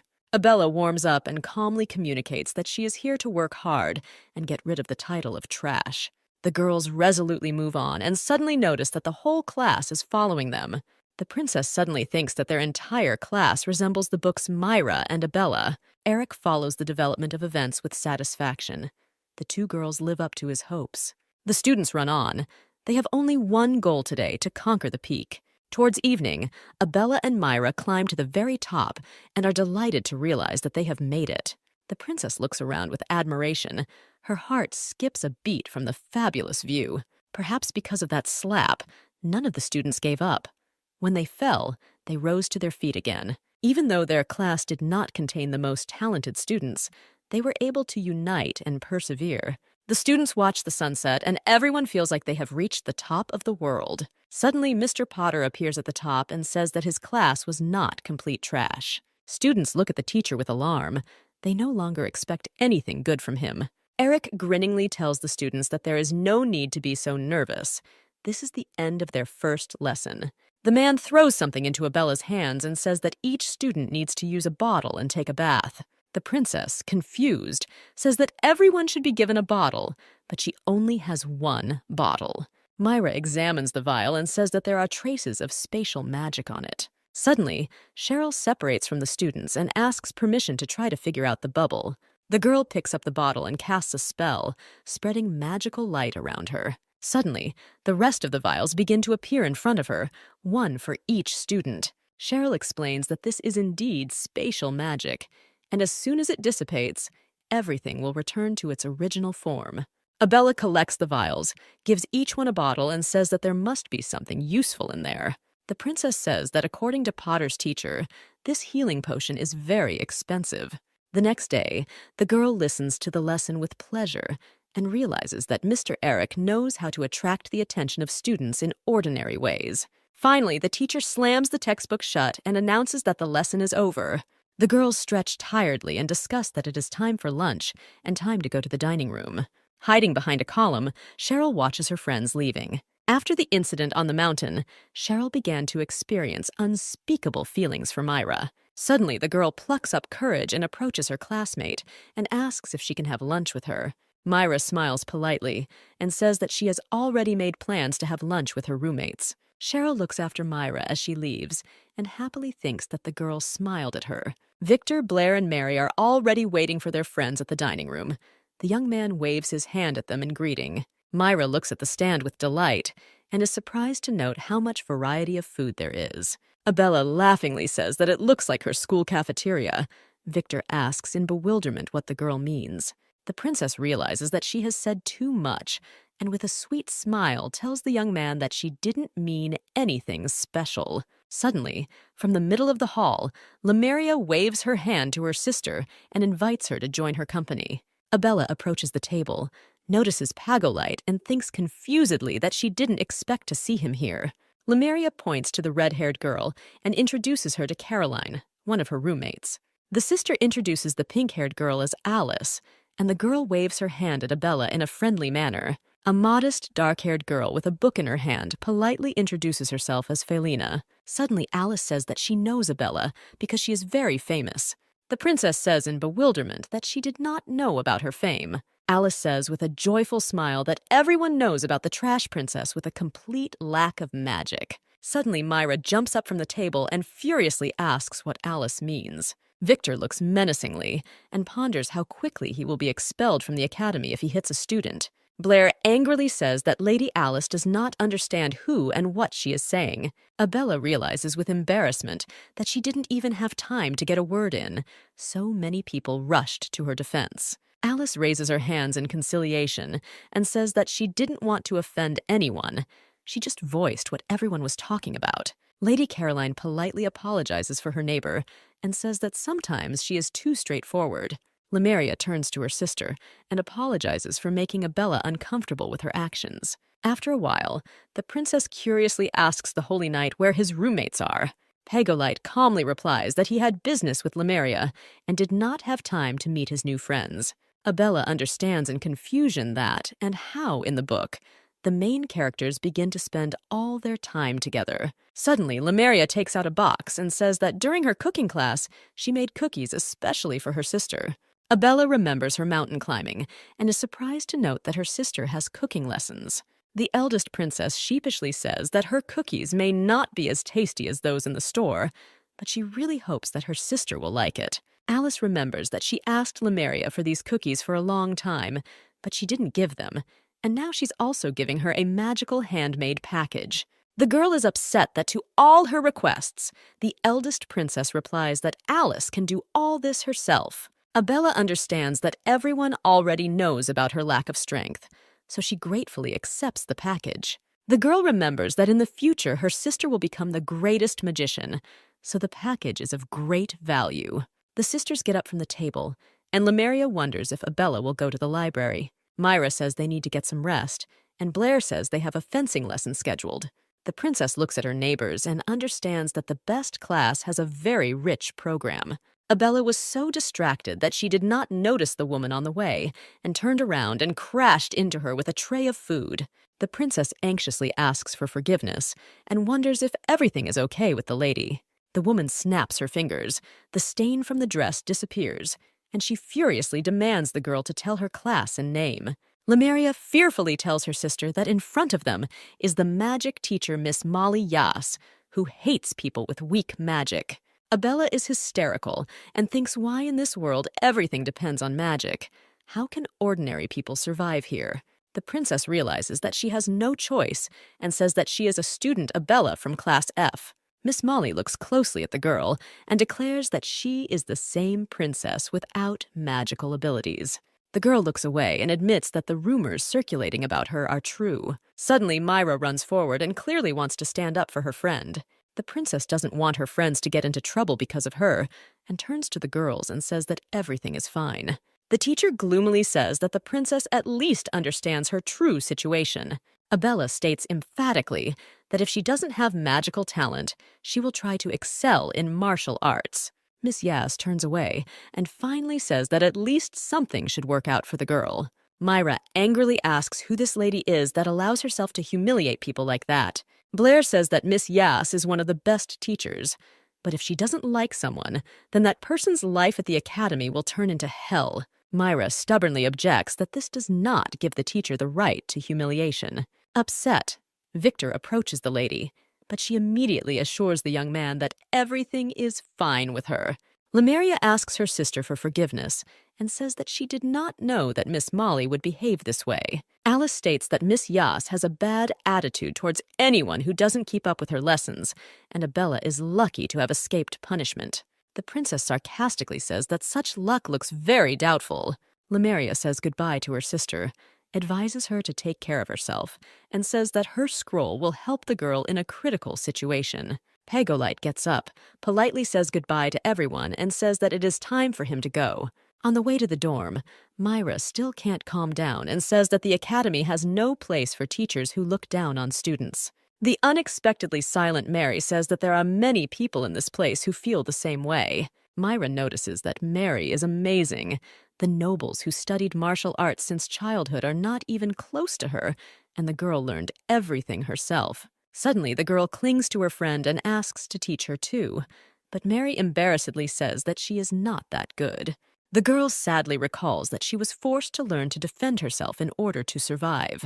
Approaching the fork, Victor says goodbye to Her Highness and wishes her good night. Myra approaches Abella and says that Victor has already left, and it's time to stop looking after him.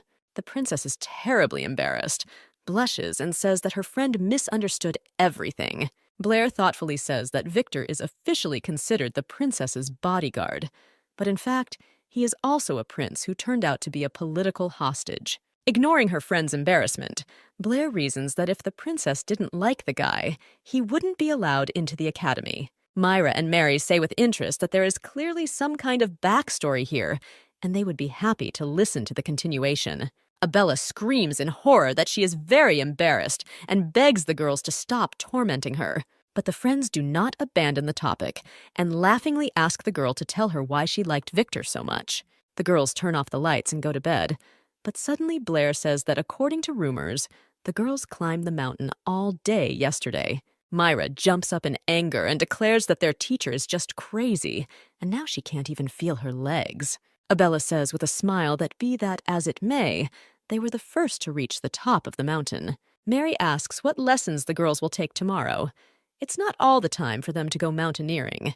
Abella and Myra look at each other and admit that they can't stand this again. The princess remembers the bath with the potion and says that after the medicine from Mr. Eric, she felt much better. Myra tearfully admits that they were only given a day of rest, and Mr. Potter is a real demon. Blair says they need to get some rest and put off all conversations until tomorrow. Abella cannot sleep. Hurtful words constantly ring in her head, first from Mr. Potter, and then from Miss Yass. The girl opens her eyes and thinks that she must do everything in order to change her reputation. The princess looks around and, making sure that the girls are sleeping, quietly gets out of bed. Abella lifts the pillow and with a quiet rustle takes out a sparkling necklace. Blair woke up from quiet rustling sounds and managed to see the princess quietly slip out the door. The girl hugs herself tightly with her arms. She did not expect that it would be so cold outside at night. Finding a remote gazebo deep in the garden, the girl mutters that the meeting place should be here. Abella takes out a necklace from under her scarf and looks at it carefully. Before leaving, Neil put the necklace on his neck and said that it was an artifact that would allow him to use the girl's hidden magic, and he had found a teacher who would teach her. The girl is shivering from the cold and mutters that if the teacher does not come soon, she will freeze to death. Suddenly, the princess hears a voice behind her that she doesn't need to wait any longer because that same teacher is already frozen. Abella turns around in fear and sees a shadow rapidly approaching. Miss Molly Yass appears in the gazebo and says that she is exactly the teacher the girl has been waiting for. The princess thinks in despair that she will be taught by the man who just this morning made fun of her in front of everyone. Abella suddenly begins to tremble at the thought that Miss Yass might want to take this opportunity to punish her for her awkwardness. Colorful pictures of the teacher in a devilish guise immediately appear in the girl's head.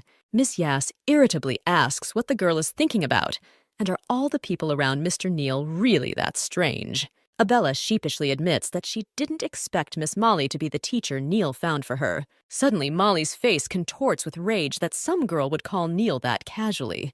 Abella notices the teacher's changed face and asks if she's okay. Suddenly, Molly points her magic wand at the princess and furiously asks what kind of relationship she has with Sir Neil.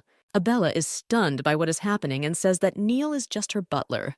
The princess thinks that Miss Yass is even stranger than everyone else and asks not to come up with anything extra. Molly blushes embarrassedly, puts her wand away, and says that everything is fine.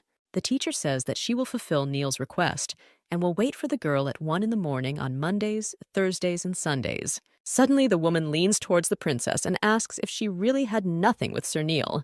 The girl waves her hands in fright and does not understand for what sins the butler sent his fan to her. Molly tells her to clear her mind and try to feel the magical power around her. Closing her eyes, Abella sees herself standing in a luminous circle and multicolored lights flying around her. The woman tells the girl to find the brightest flame and asks what color it is. The princess, without opening her eyes, examines the lights and says that the brightest one is purple. Molly nods with satisfaction and says purple would be fine.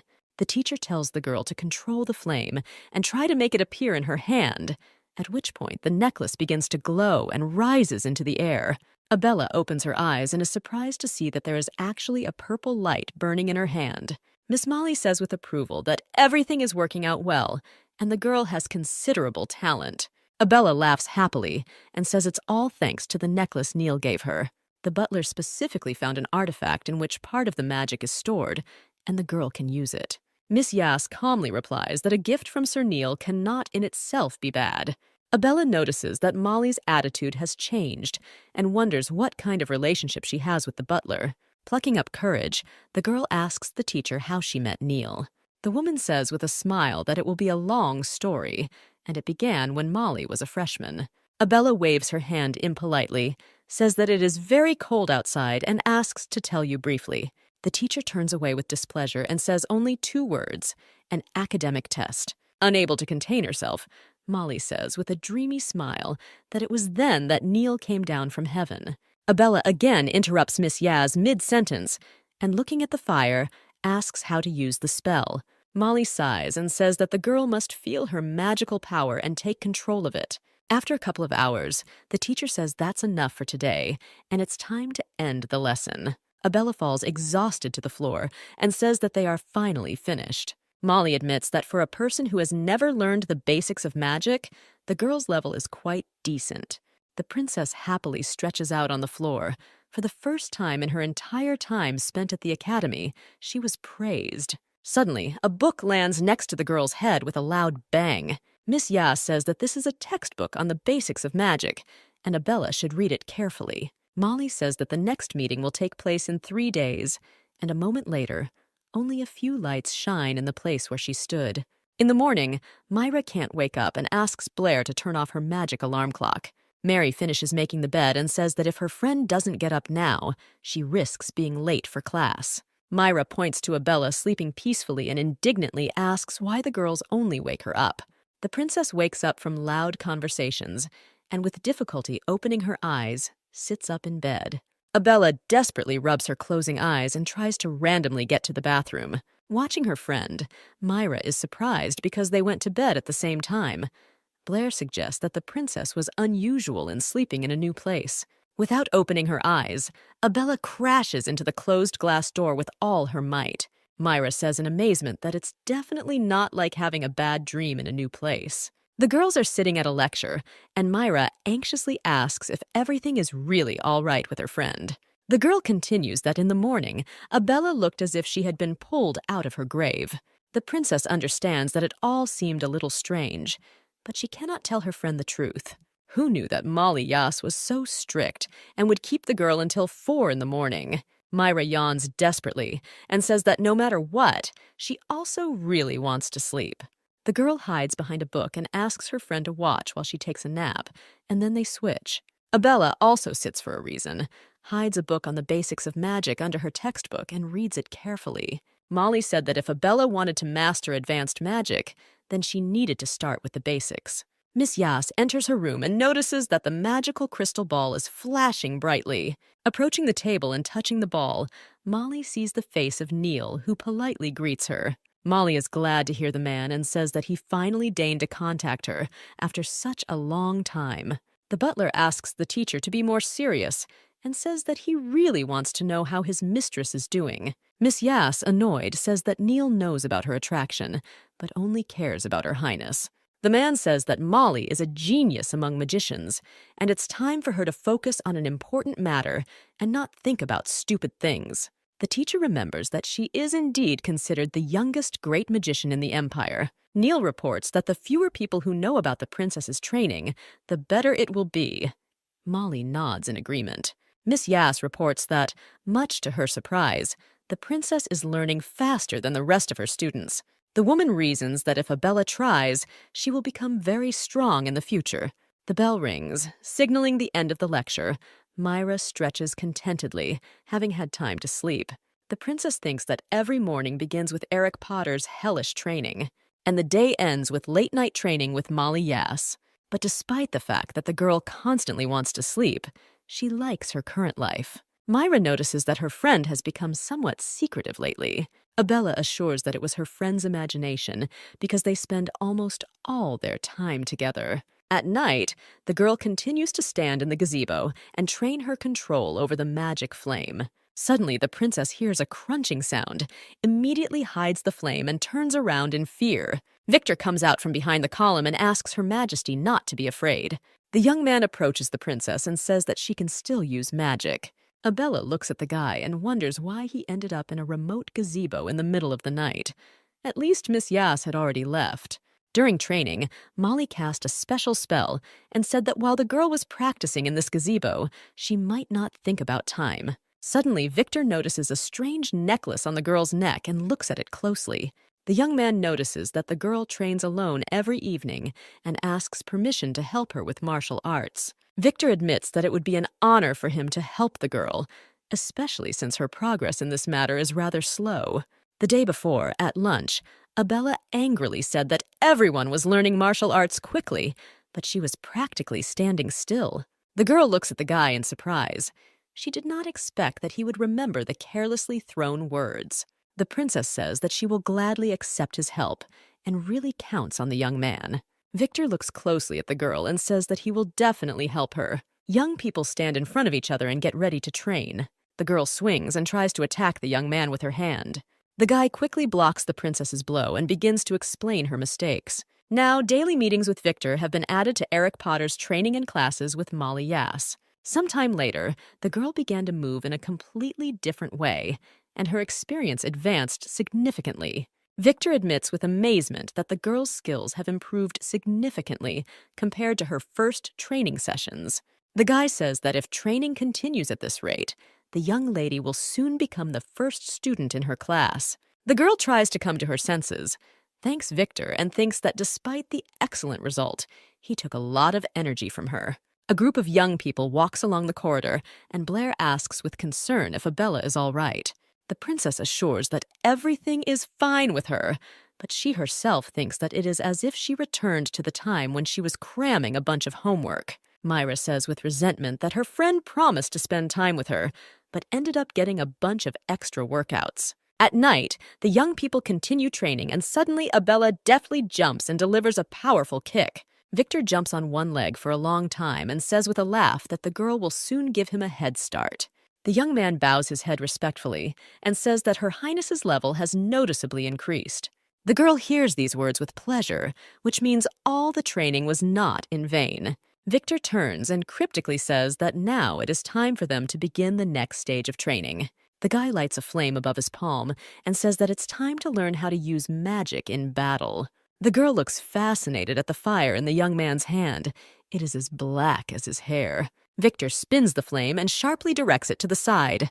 A loud crack is heard, and a burnt mark appears in a tree not far from the gazebo. Abella watches everything that happens with delight and asks if she can really do this. The girl closes her eyes, concentrating on the flame. At this time, the necklace begins to glow and rises into the air. Victor looks at the necklace in amazement and wonders if this is what he is thinking about. Suddenly, the girl opens her eyes. Her flame unwinds into a mysterious symbol, and she forces it towards the tree.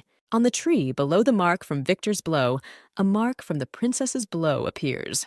The young man looks at the girl with approval and says that for a first attempt, the result is quite good. She has obvious talent. Abella looks at her hands with delight and is surprised to realize that she can use her magic this way. The princess notices the young man's gaze directed at her neck and asks Victor if everything is okay with him. The young man continues to look at the jewelry and asks the girl where she got this necklace from. Abella looks down at the jewelry in surprise and says that it is a gift from Neil.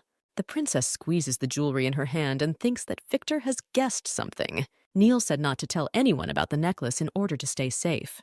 The young man comes close to Abella, takes the necklace from her hands and says that it is very expensive, so you should hide it under your clothes.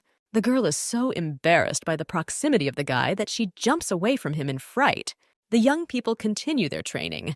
Victor tells how to correctly direct magical energy when defending and attacking. Finally, the guy raises his hand and suggests finishing the workout for today. Abella sits down on the ground and says that she is incredibly tired.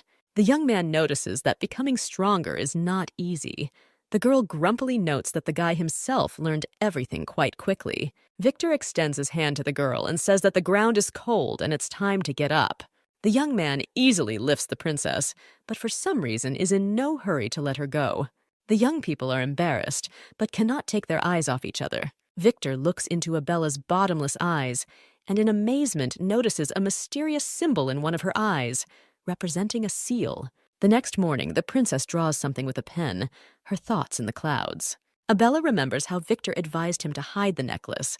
Given his intelligence, he definitely understood something. Myra turns and asks with interest whose name her friend is writing. The princess looks down at the paper and is amazed to see that she has written Victor's name. The girl, in great confusion, closes the book with her hands and says that Myra misunderstood everything. A friend happily reports that if Abella writes the name of a young man, it means she is constantly thinking about him. The princess waves her hands and understands that it will be difficult for her to explain something. The girl is intently sorting through books on a shelf in the library. Abella runs her fingers along the roots, but as luck would have it, she can't find what she needs. The upset girl turns sharply, and as always, does not notice the obstacle and crashes into someone's chest. Closing her eyes, the princess fearfully asks for forgiveness and wonders if everything is okay. Looking up, Abella sees Victor, who assures the girl that everything is fine with him. The young people sit down at the table. Her Majesty asks what the guy is doing in the library, to which he laughingly says that he came for books. Taking the chosen book, the young man asks if the girl is looking for the book's seals. Abella understands that of course her bodyguard guessed everything. The guy sighs and says that the princess has nothing to worry about.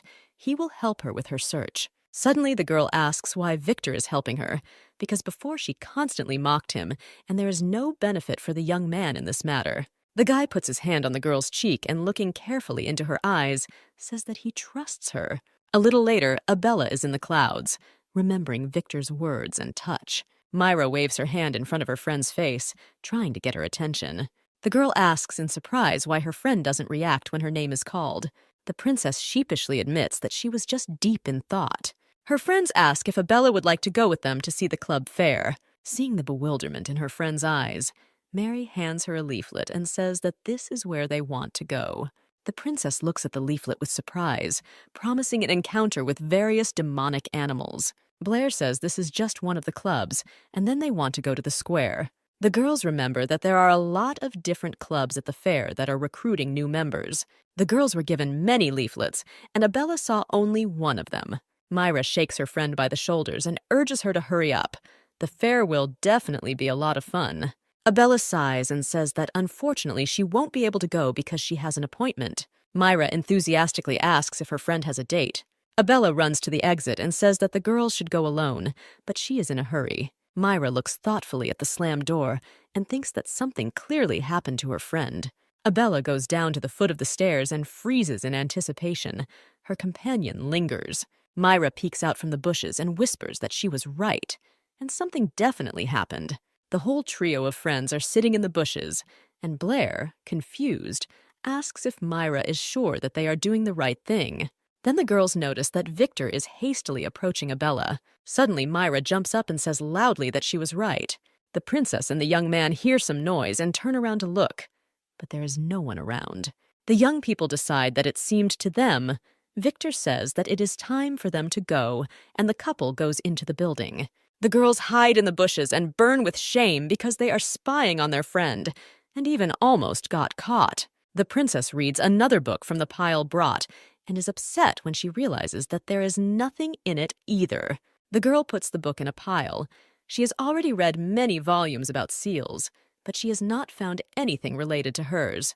Abella looks distractedly out the huge window and happily thinks that spring will come very soon. Victor comes up with another pile of books and, noticing the girl's upset look, asks what happened. Having found out what the matter is, the guy says with a smile that the princess's seal was applied a long time ago, so they can only look for the answer in books. Abella examines another book and wonders if its seal could be related to the seal of the church. Since the girl began to learn magic, she feels not only the seal, but also some strange limitation. The seal blocks the power so no one can feel it, but this same limitation makes the energy unusable. The girl recalls how a few years ago an astrologer said that she had a seal on her. Abella compares the two guys and realizes that although they are very similar in appearance, they are completely different in character. Suddenly, Abella hears a strange sound and feels a draft suddenly flowing through her legs. Victor is standing at the far shelves, but instead of one of the walls, there is a strange passage gaping. The young man says that the passage was already open when he arrived, and it looks very likely that this is a secret room. The young people look at the passage. The guy asks with interest if they will go inside. Victor presses his hand to his chest and says that he will protect the princess from any danger. Abella says that of course they will go and begins to quickly go downstairs. Pagolite approaches the table with books and examines one of them with interest. Lemuria approaches the Holy Knight and says that clearly someone has been here recently. The princess notices that the readers were clearly distracted by something. They left the books and left. Pagolite looks at the bright magical light with interest and says that everything is possible. Abella goes down the stairs and suddenly freezes in front of a lantern, which lights up on its own. Victor explains that the lantern is not powered by electricity, but by magic, so it automatically lights up when it spots people. The young man notices that the lamp and marks on the walls indicate that the secret room was built quite a long time ago. Suddenly, Victor pushes his jacket aside and carefully presses the button of his shirt. At the same moment, illuminating everything with magical light, a sword appears in the young man's hands. The girl examines the button with interest and asks if it is a magical tool that is used to accumulate magic. Victor nods affirmatively and says that the girl is absolutely right. Magical tools refer to objects modified by magical powers. Almost any item, be it jewelry or weapons, can be changed using magical power. Once modified, items can become a dangerous tool for killing or a treasure that secures a position in society. But there are very few magicians capable of modification, and the most difficult thing to get is a magical storage tool. Having reached the bottom, the young people find themselves in a fairly large hall. Abella wonders if this type of hidden room is used in novels to hide terrible beasts or to store treasures. The princess digs into her pocket and reflects that such places are often filled with traps and secret passages. The girl takes out magic coins and confidently throws them along the route. Young people watch as a magical fire appears in the middle of the hall. Suddenly, the flames go out, leaving only a handful of white ash on the floor. The puzzled Abella understands that there is a trap set here, but there was nothing of the kind in the plot of the novel. Victor looks thoughtfully at the ashes, agrees that a trap was set along the way, and says that they need to be more careful. The young man takes out a sword and says that Her Highness should stay behind him while traveling. The princess suddenly blushes and is touched that Victor is acting so politely. The young people cautiously walk forward. The young man covers the girl with himself and holds his sword at the ready. Suddenly, a strange roar is heard, which gets closer and closer. Suddenly, hundreds of arrows rain down on Victor and Abella from all sides. The guy swings his sword with great speed, preventing the arrows from breaking through his defense. Suddenly, Victor mutters an apology and scoops the princess into his arms. Holding the girl close to him and continuing to swing his sword, the guy gradually retreats deeper into the room. Finally, the young people manage to escape from the barrage of arrows and hide behind one of the columns. Abella takes a breath and says that judging by the traps, it will only get more difficult. The princess looks at the young man and says that she did not expect such dexterity from him, asking in surprise what kind of magic he used. Victor is embarrassed and admits that he has black magic. In the Empire, most people are born with magical abilities, the most common types being natural ones such as wind, fire, water, forest, and earth. But there are also other variations of abilities that are somewhat less common. This is the possession of fire or ice, one of the rarest, light magic, which is also known as sacred power. Such people most often become priests. However, there is also black magic, which is even less common and is on a par with sacred power. Abella listens to her friend in surprise and now understands why he is so strong. The girl reflects that perhaps in the future, a situation may arise when she will have to go against the church. If you have to choose between the Holy Knights and Victor, then the choice for the princess is obvious. Abella looks at the young man. Under his protection, she feels completely safe. Victor becomes embarrassed under the girl's gaze and says that they need to move on. After some time, the young people hit a blank wall. The princess, with disappointment, hits the wall, wondering if it was worth risking her life to hit a dead end. Victor takes off his jacket and says that there are no more traps in this place, so you can rest peacefully. The guy notices that the floor is cold, and Her Majesty should be careful not to catch a cold. Abella sadly says that going through all these tests, she realized how weak she was. The girl tried to use her strength, but nothing worked, and she survived only thanks to Victor. The guy tries to calm down the upset girl and says that there were too many traps in this place. The princess reasons that there must be something valuable hidden in the secret room if it is guarded so carefully. Suddenly, the girl remembers that in the original novel, a secret book was hidden in a secret room. The princess puts her hands on the floor, thinking that in the story, the church sent people to look for this book, but no one could find it. Suddenly, right behind Abella, a mechanism creaks into motion and part of the wall moves to the side. The princess does not have time to say a word. In horror, she realizes that she is falling into the abyss. Victor turns around at the sound, runs to Her Majesty and tries to grab her hand. Realizing that he cannot stop the fall, the young man immediately jumps after the princess. In flight, the guy somehow manages to regroup, ends up with his back down and hugs the girl tightly to him. A moment later, the young people land on the stone floor. Abella, completely unharmed, hangs directly over Victor and looks at him with fear. The guy opens his eyes and begins to move carefully, checking if all the bones are intact. Suddenly, the girl, realizing how close to each other they were, quickly jumps to the side. Abella doesn't know what to say or how to get out of this awkward situation. The princess stealthily examines the young man, waiting for him to say at least something. Suddenly, the guy approaches the girl, which frightens her and makes her even more confused.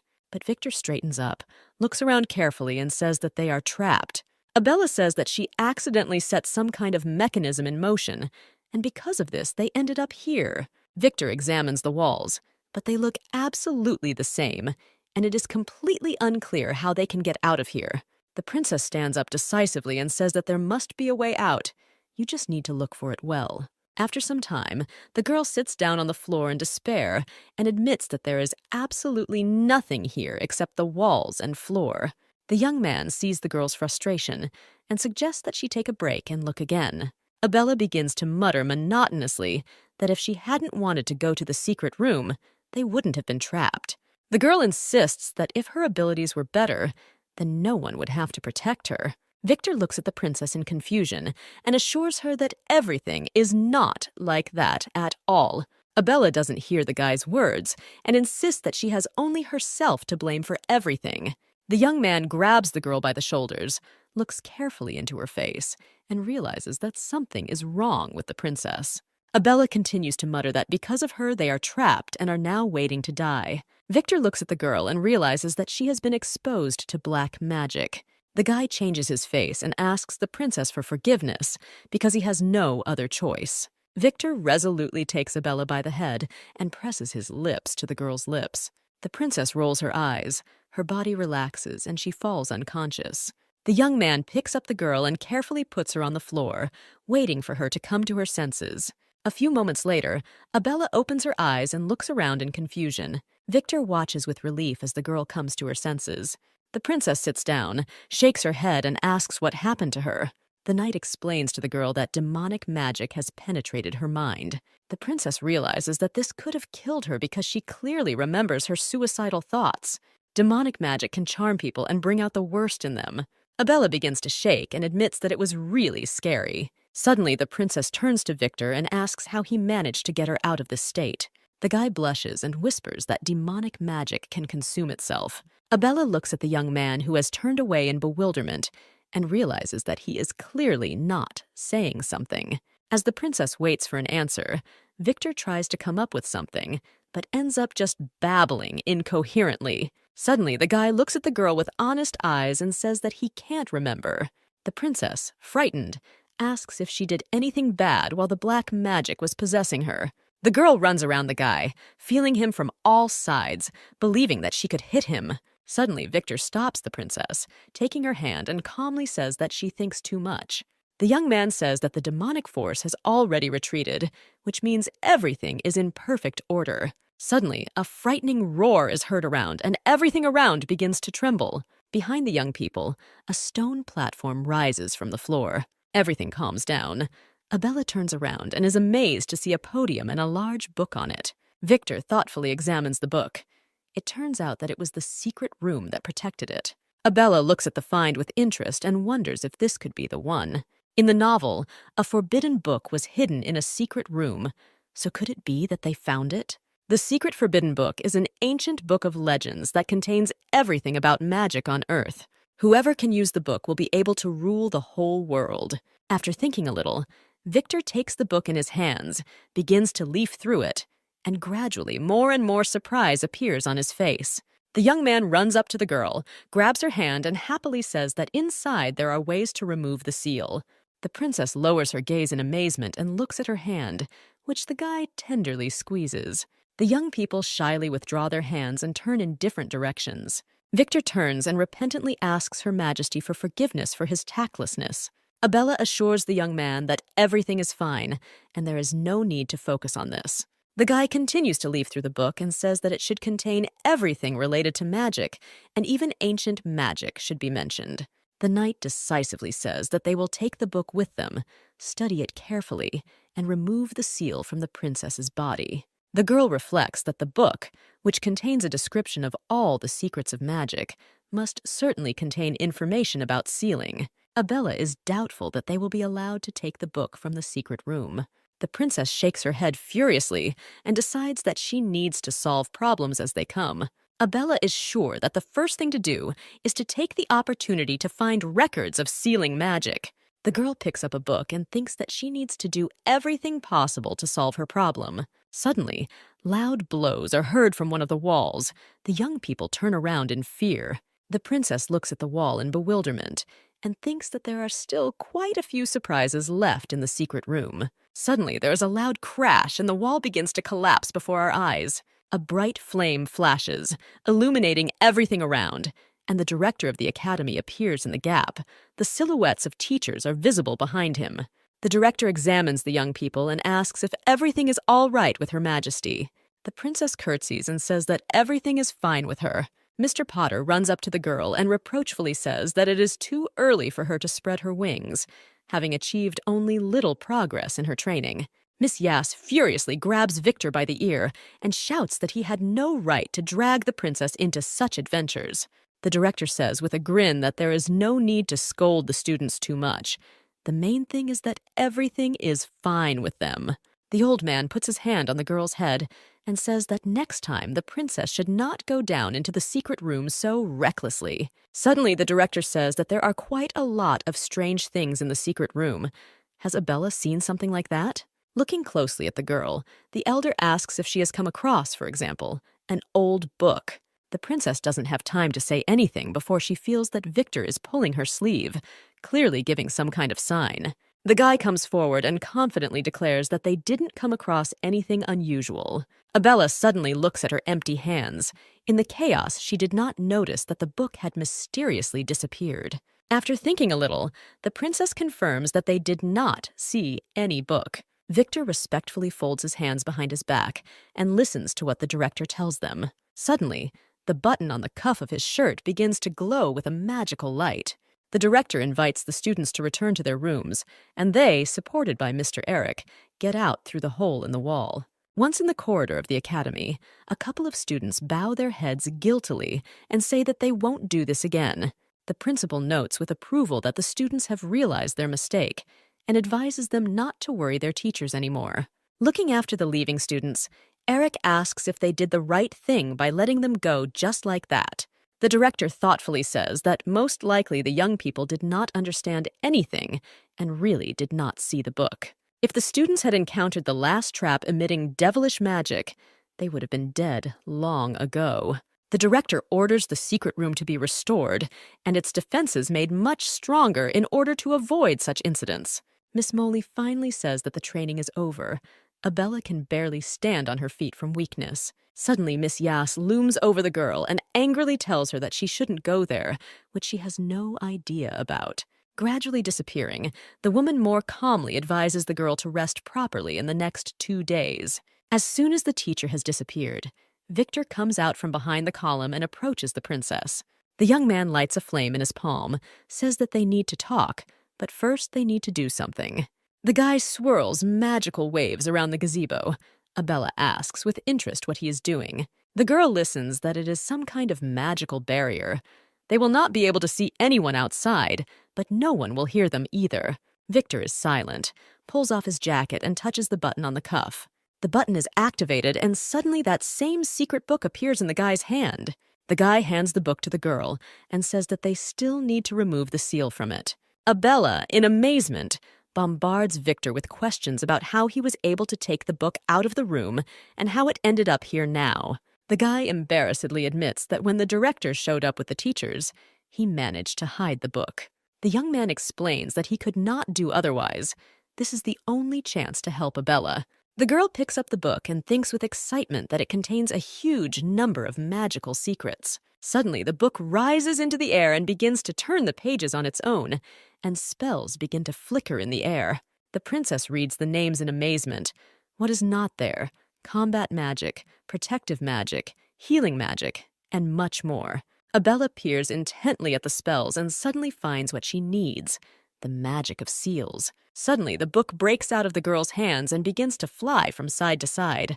The tome rises high into the air. Young people watch what is happening in fear. Victor, following his premonition, summons a sword and asks Her Majesty to be careful. The book hangs in the air for some time, and then quickly flies straight towards the young people, clearly intending to attack them. Victor doesn't have time to do anything. The book crashes into the girl's chest with all its force, illuminating everything around with a bright light. Abella sits on the ground and does not understand what happened. Victor runs up to her with alarm. The girl jumps to her feet, looks around and says in amazement that the book flew right into her. The princess raises her hands and tries to call upon her magic, but everything remains the same as it was before. The girl, in despair, says that the strange incident did not affect her magical abilities. Victor thoughtfully says that often, magic acquires a soul as soon as it finds its owner, and says that now Her Highness should feel the soul of the book. The girl says that she doesn't feel anything like that, to which the guy replies that the book was probably looking not for its owner, but for its keeper. The young man explains to the surprised princess the difference between the owner and the keeper. The girl learns that too strong magic creates destructive magical energy, which is looking for a place to store power so as not to lose it altogether. Abella realizes in horror that she is now just storage space. The princess happily takes care of the flowers, rejoicing at the opportunity to escape from her problems. The teacher claps his hands and says that everyone did a great job today and that the lesson is over. Suddenly, the girl hears someone calling her name and looks around in surprise. Abella quickly says goodbye to Myra and says that they will see each other again. The girl runs up to Victor, who is waiting for her, but the guy sees her embarrassment and asks what's the matter. Under the gaze of her friend, the princess takes the guy by the arm and leads him out of the greenhouse. Abella says in despair that all last night she tried to summon the soul of the book, but nothing worked. Victor says that according to rumors, at one time His Majesty the Emperor himself was recognized as the owner of the book. If old books are damaged, this also affects their soul. It happens that the soul suffers, even if the magic of an ancient book is harmless, and soon the book loses its magical power. Victor says that the book they found is fine, but its magical power must be powerful. The girl reasons that this is probably why the soul of the book is wounded and chose it as its keeper. Abella says that the soul of the book hopes that it can heal in the girl's body. The princess is sure that they need to wait a little, and perhaps the soul will be healed, and then they will be able to find out what they need. The girl is so engrossed in conversation that she doesn't notice the young man coming around the corner and bumps into him forcefully. Victor grabs the princess's arm, who is rubbing the bruised area. A young man with red hair rubs his bruised forehead in frustration. Suddenly, the guy pounces on his offender and shouts that she dared to offend the prince himself. Suddenly, the guy falls silent and looks at the couple standing in front of him in surprise. Suddenly, the guy with a grin declares that in front of him is the very strange princess of the kingdom of Reifenstray. Abella looks at the strange guy in surprise and realizes that she has already seen him somewhere. The young man declares that he did not expect anything else from the acquaintances of the wretched Victor. Then the princess remembers that in front of her is the same little bastard whom they met on the first day at the academy. Prince Vilno is the fourth prince of the kingdom of Serenia. This is not mentioned in any way in the kingdom itself, but in fact, there are 7 princes in Serenia, of which Victor ranks third. The princess heard that Vilno simply cannot stand being called the fourth prince. The guy just can't come to terms with the fact that Victor occupies a higher level on the social ladder. The prince and his friends begin to mock the girl, asking why the royal person studies kung fu and not magic. Victor watches what is happening with a gloomy look and says that he simply has no words. Noticing that the young man has clenched his fists, Vilno asks if he really wants to start a fight. The prince mockingly waves his finger and says that there is a punishment for fighting on the territory of the academy. The young men look at each other with hatred. Vilno clearly provokes Victor. Suddenly, a voice comes from behind the bushes, declaring that Prince Vilno is rumored to be very successful in magic. Coming out to the company, Lemuria says that apparently the prince is strong not only in magic. Vilno bows respectfully to Lemuria and says that he is flattered to meet her. The eldest princess says that she would love to study with the prince in order to improve her magical skills. Vilno is very confused. Some kind of game is being played, but he cannot grasp the meaning. Lemuria takes Abella's hand. Her sister understands that she is calming her down in this way. The girl approaches the prince and says that she is sure that he will not refuse her small request. Pagolite calmly notes that training between students is not prohibited at the academy. Vilno is a coward and says that he is only in Class B, while Lemuria is one of the best students in Class A. The girl lights a flame in her palm and says with a smile that everyone is equal at the academy. Abella suddenly steps forward and asks for permission to deal with the problem herself. The princess rubs her fists and says that Vilno will not refuse to measure his strength with her. The prince points his finger at Abella and asks what she can do with her weak hands. Victor summons a sword and threateningly says that the prince must watch his words, but the girl stops him with a gesture. The princess says that with Vilno's permission, she will hit him with her small fist. The prince and his friends silently look at each other and then double over with laughter.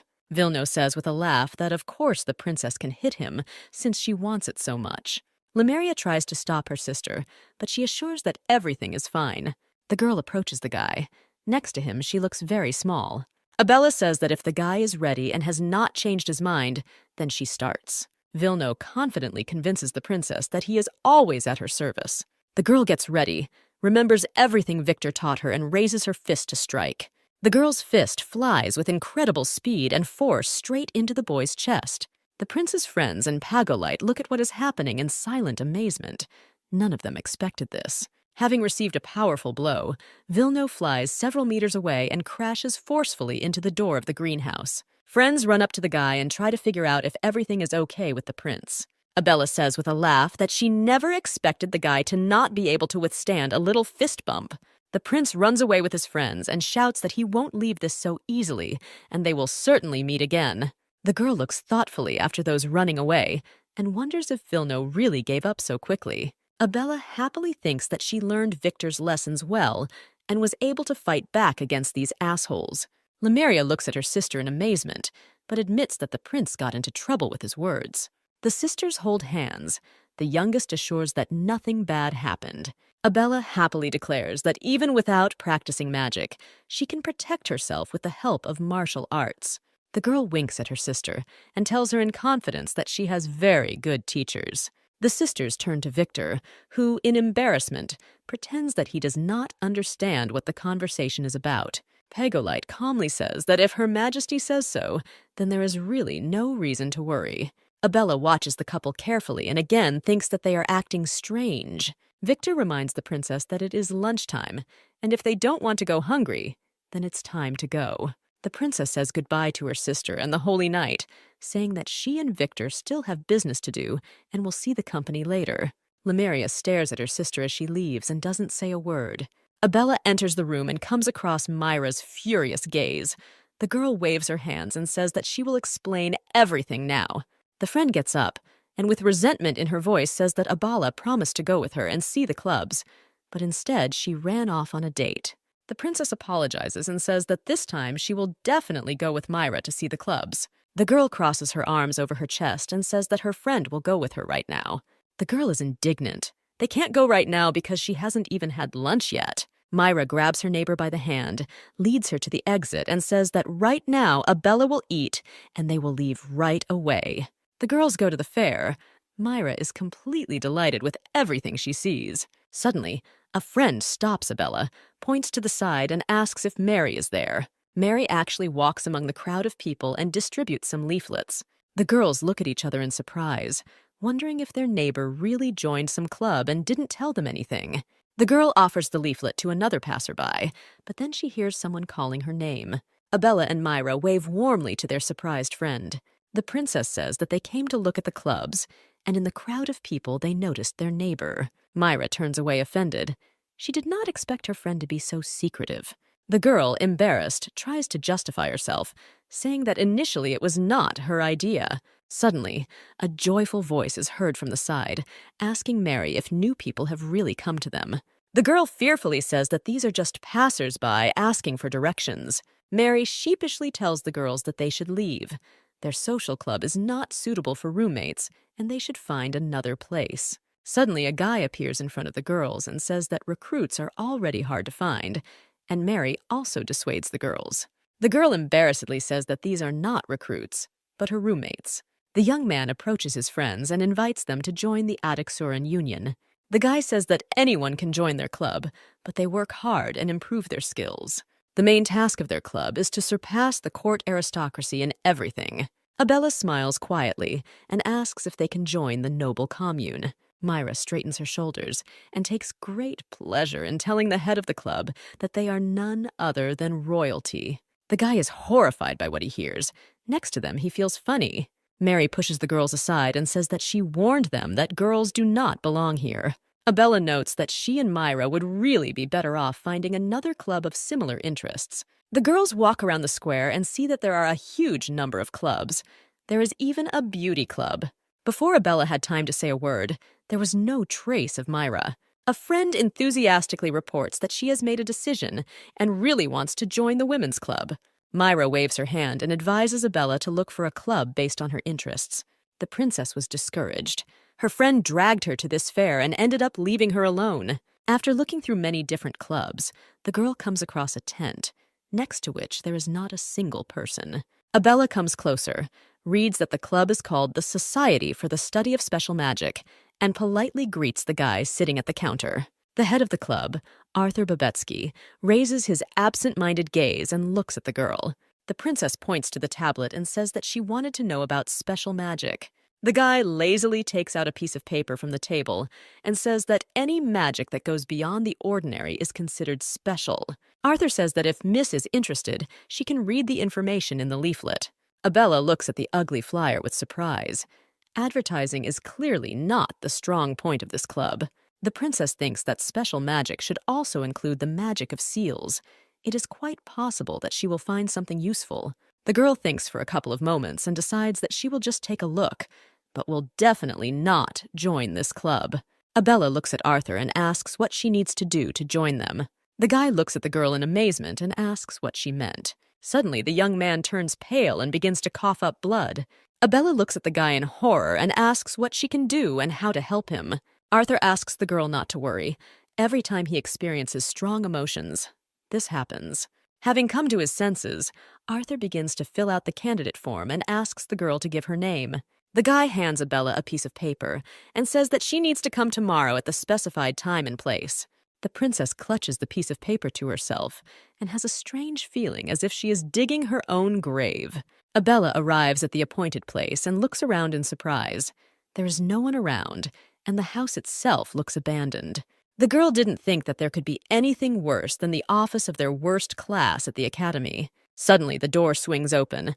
Arthur runs out and admits that he really didn't believe that the girl would come. The young man pushes the princess in the back and says that they are already impatiently waiting for them inside. In the room, two young men clap their hands joyfully and happily welcome their fourth member of the club.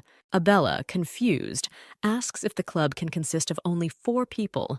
The girl understands that she made a rash decision, but there is no turning back. Arthur resolutely declares that although there are few of them in the club, they are all united. The girl asks the leader to be excused for being too enthusiastic, but if they don't have a new member this year, they will simply be closed. The young man explains that if a club does not accept new members for 3 years in a row, the student council considers the club useless and closes it. The girl says that the student council consists of the 12 best students of the academy. Under the supervision of teachers, they are given special rights over other students. Arthur says that since Abella is with them now, nothing threatens their club this year. Suddenly, the girl says that we shouldn't forget that there will be a guild meeting in 3 months. Abella is surprised by the information that has piled up on her and asks with interest what kind of meeting this is. The young man explains that at this meeting, each club demonstrates its achievements to teachers, and based on this, funding is distributed.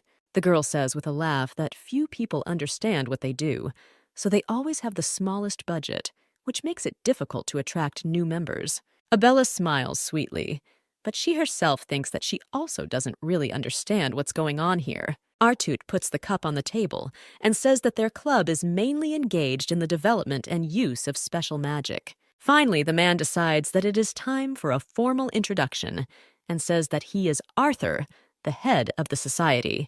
The girl says that the princess can call her ISs, and the guy introduces himself as Kino. In response, the princess kindly says that she is glad to meet everyone and introduces herself. Abella examines the club's library with interest and is amazed that most of the books cannot be found even in the Academy's library.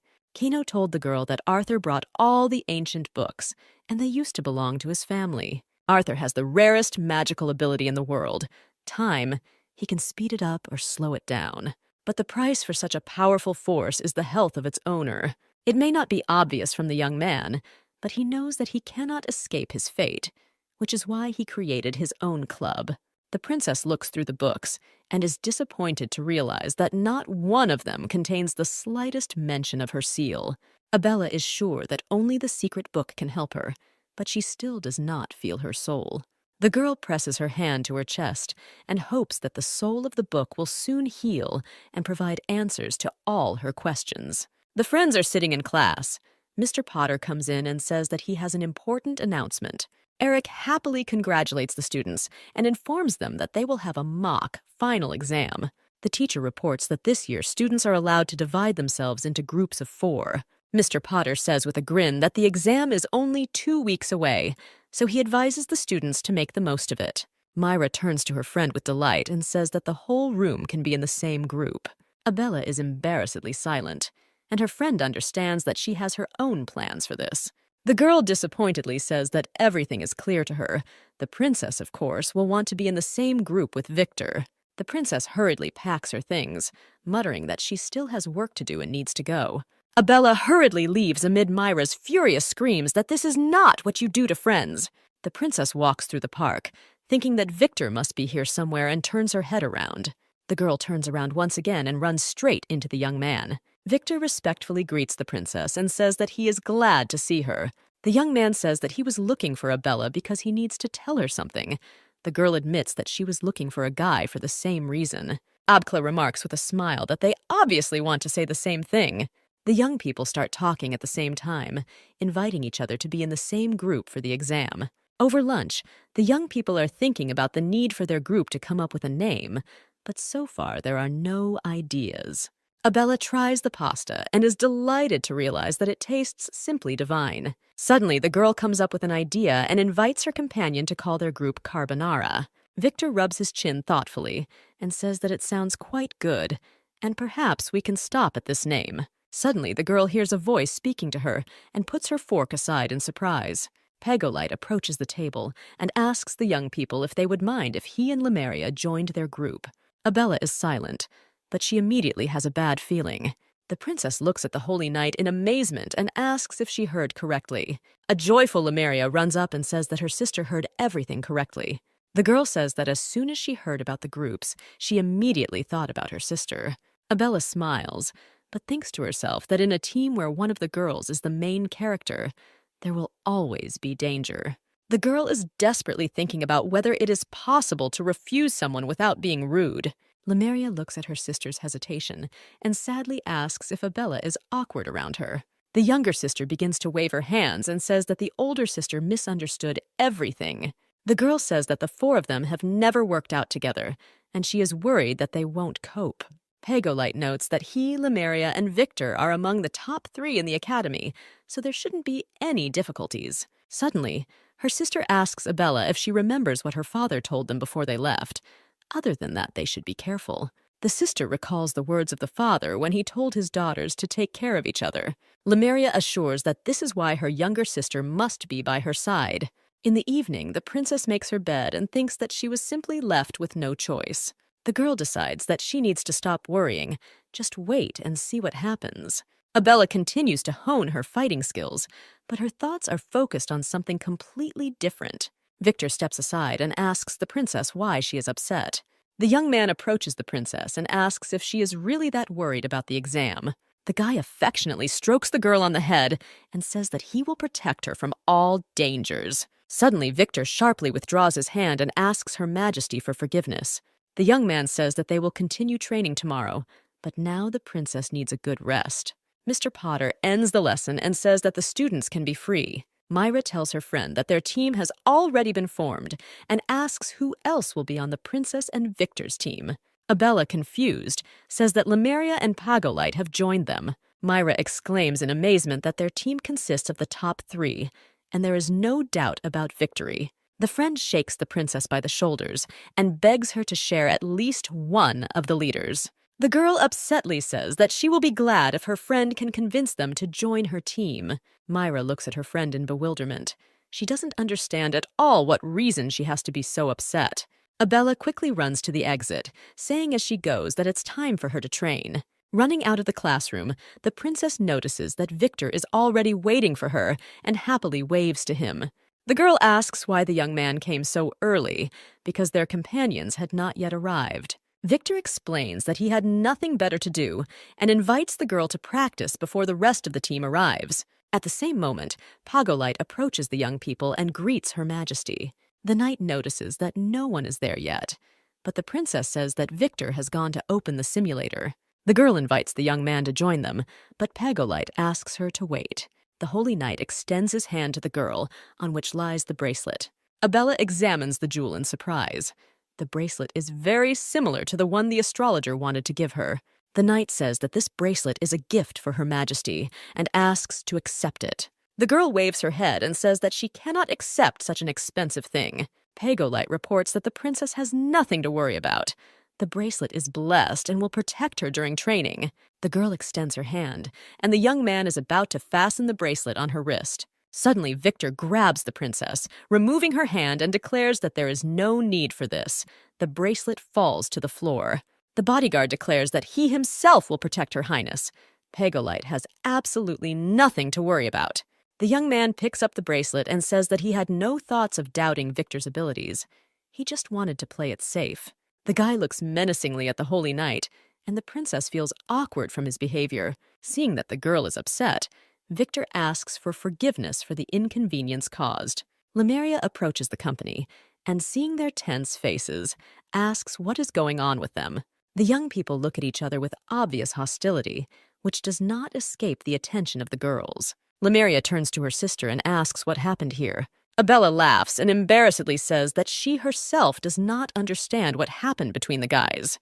There is such frightening tension between Victor and Pagolite that the girls are shaking with fear. Suddenly, the holy knight smiles relaxedly and says that he is glad that the bracelet is intact. It would be sad if it broke. The sisters breathe a sigh of relief. It seems that the storm has passed. The knight states that the bracelet contains temporary mana, magic scrolls, and more, and was created to ensure the safety of Her Highness. Abella looks at the jewel with interest, wondering if the bracelet really has magical powers. The young man holds the bracelet and says that it was the desire of the church and His Highness the Emperor to give it to Abella. The princess reflects that if this is her father's wish, He may be angry if she does not accept it. The girl understands that if she shows disrespect for the church, this could cause a conflict between her father and the church. Abella extends her hand, even though she doesn't like the idea, but it's still better than going against the church. Victor turns to the princess. He still believes that she should not accept this gift. The princess hesitantly extends her hand and watches as Pagolite hangs the bracelet on her. Suddenly, the girl turns to Lemuria and asks if it would be better to entrust the bracelet to her sister. She will definitely be able to keep it. Abella begins to tug at the bracelet, but is frightened to realize that it does not come off. The knight explains that the bracelet has a special spell placed on it. Once it is placed on Her Highness, only she can use its power. Pagolite turns to Lemuria and says that she also has a similar thing.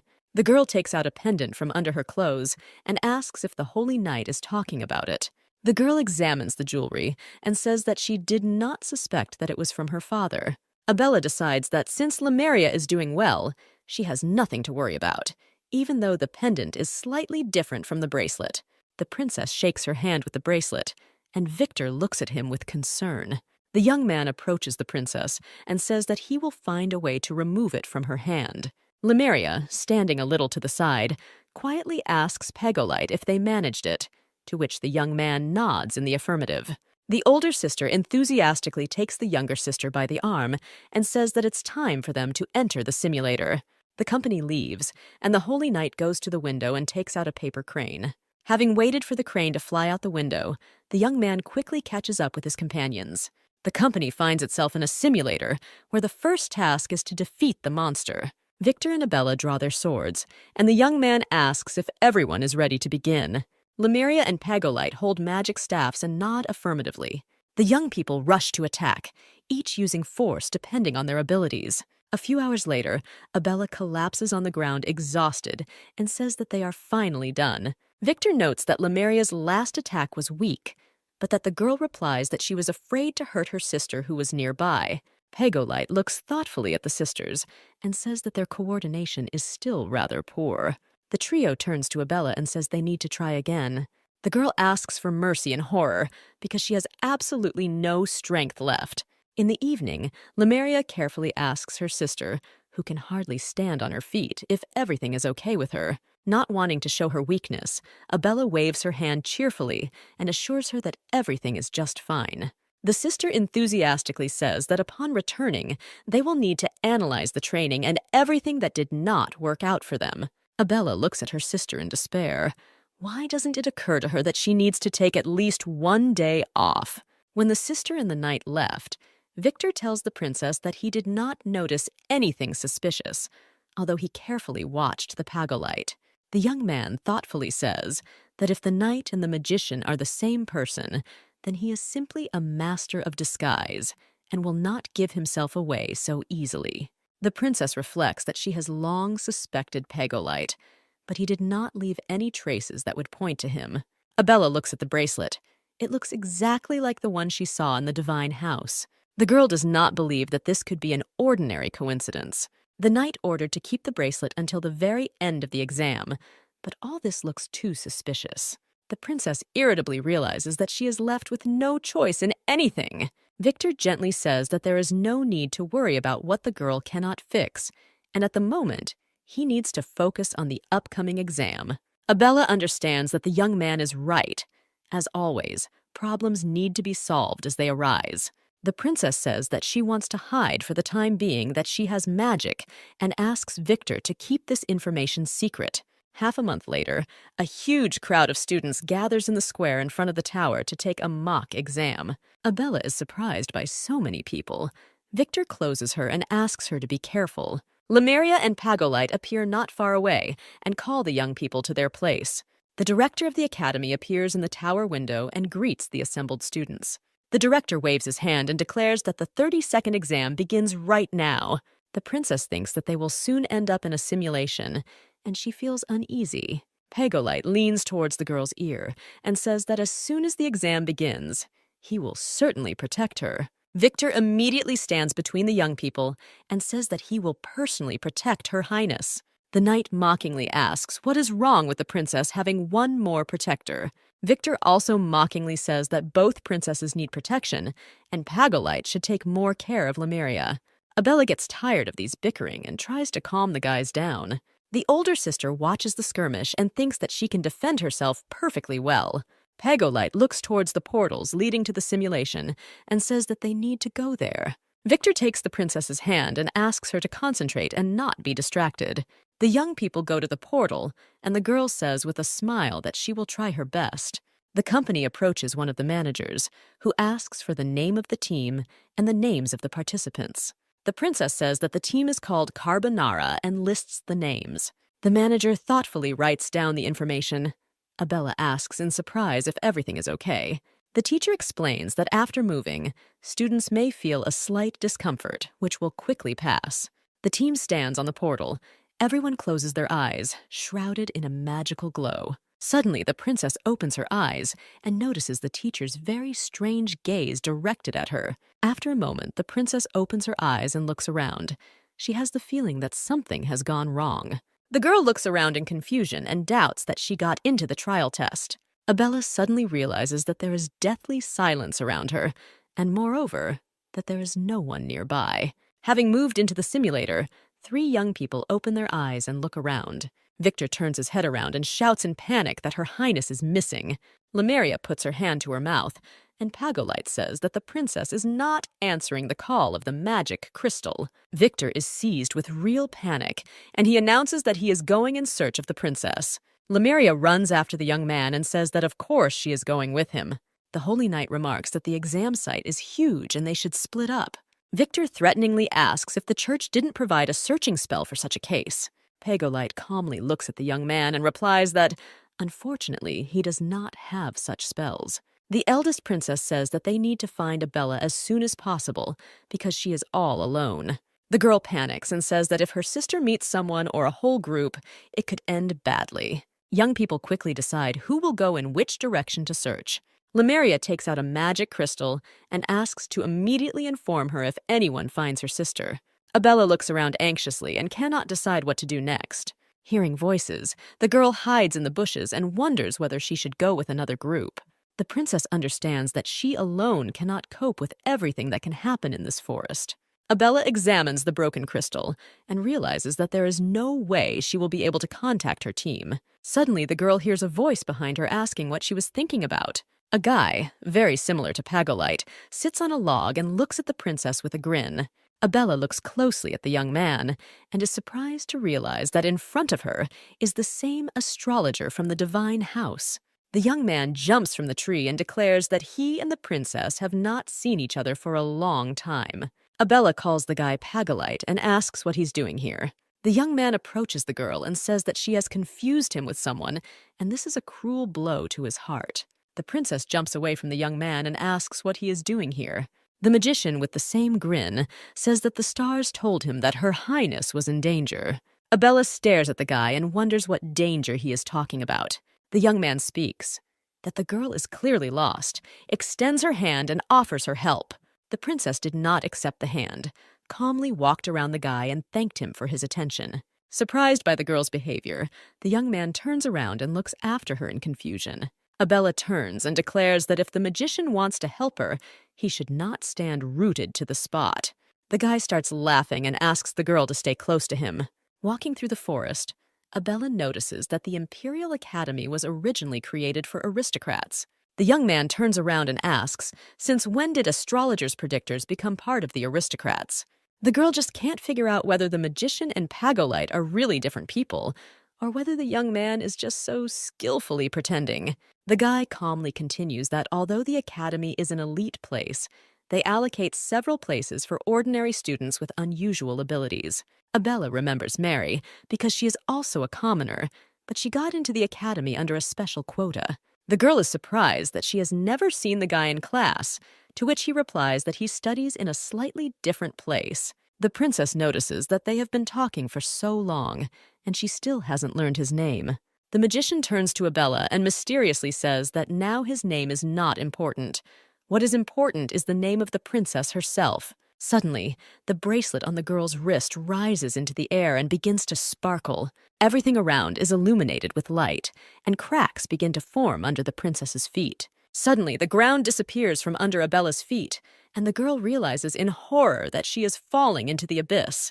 The princess reaches out her hand to the magician, but he only looks at her indifferently, making no attempt to help.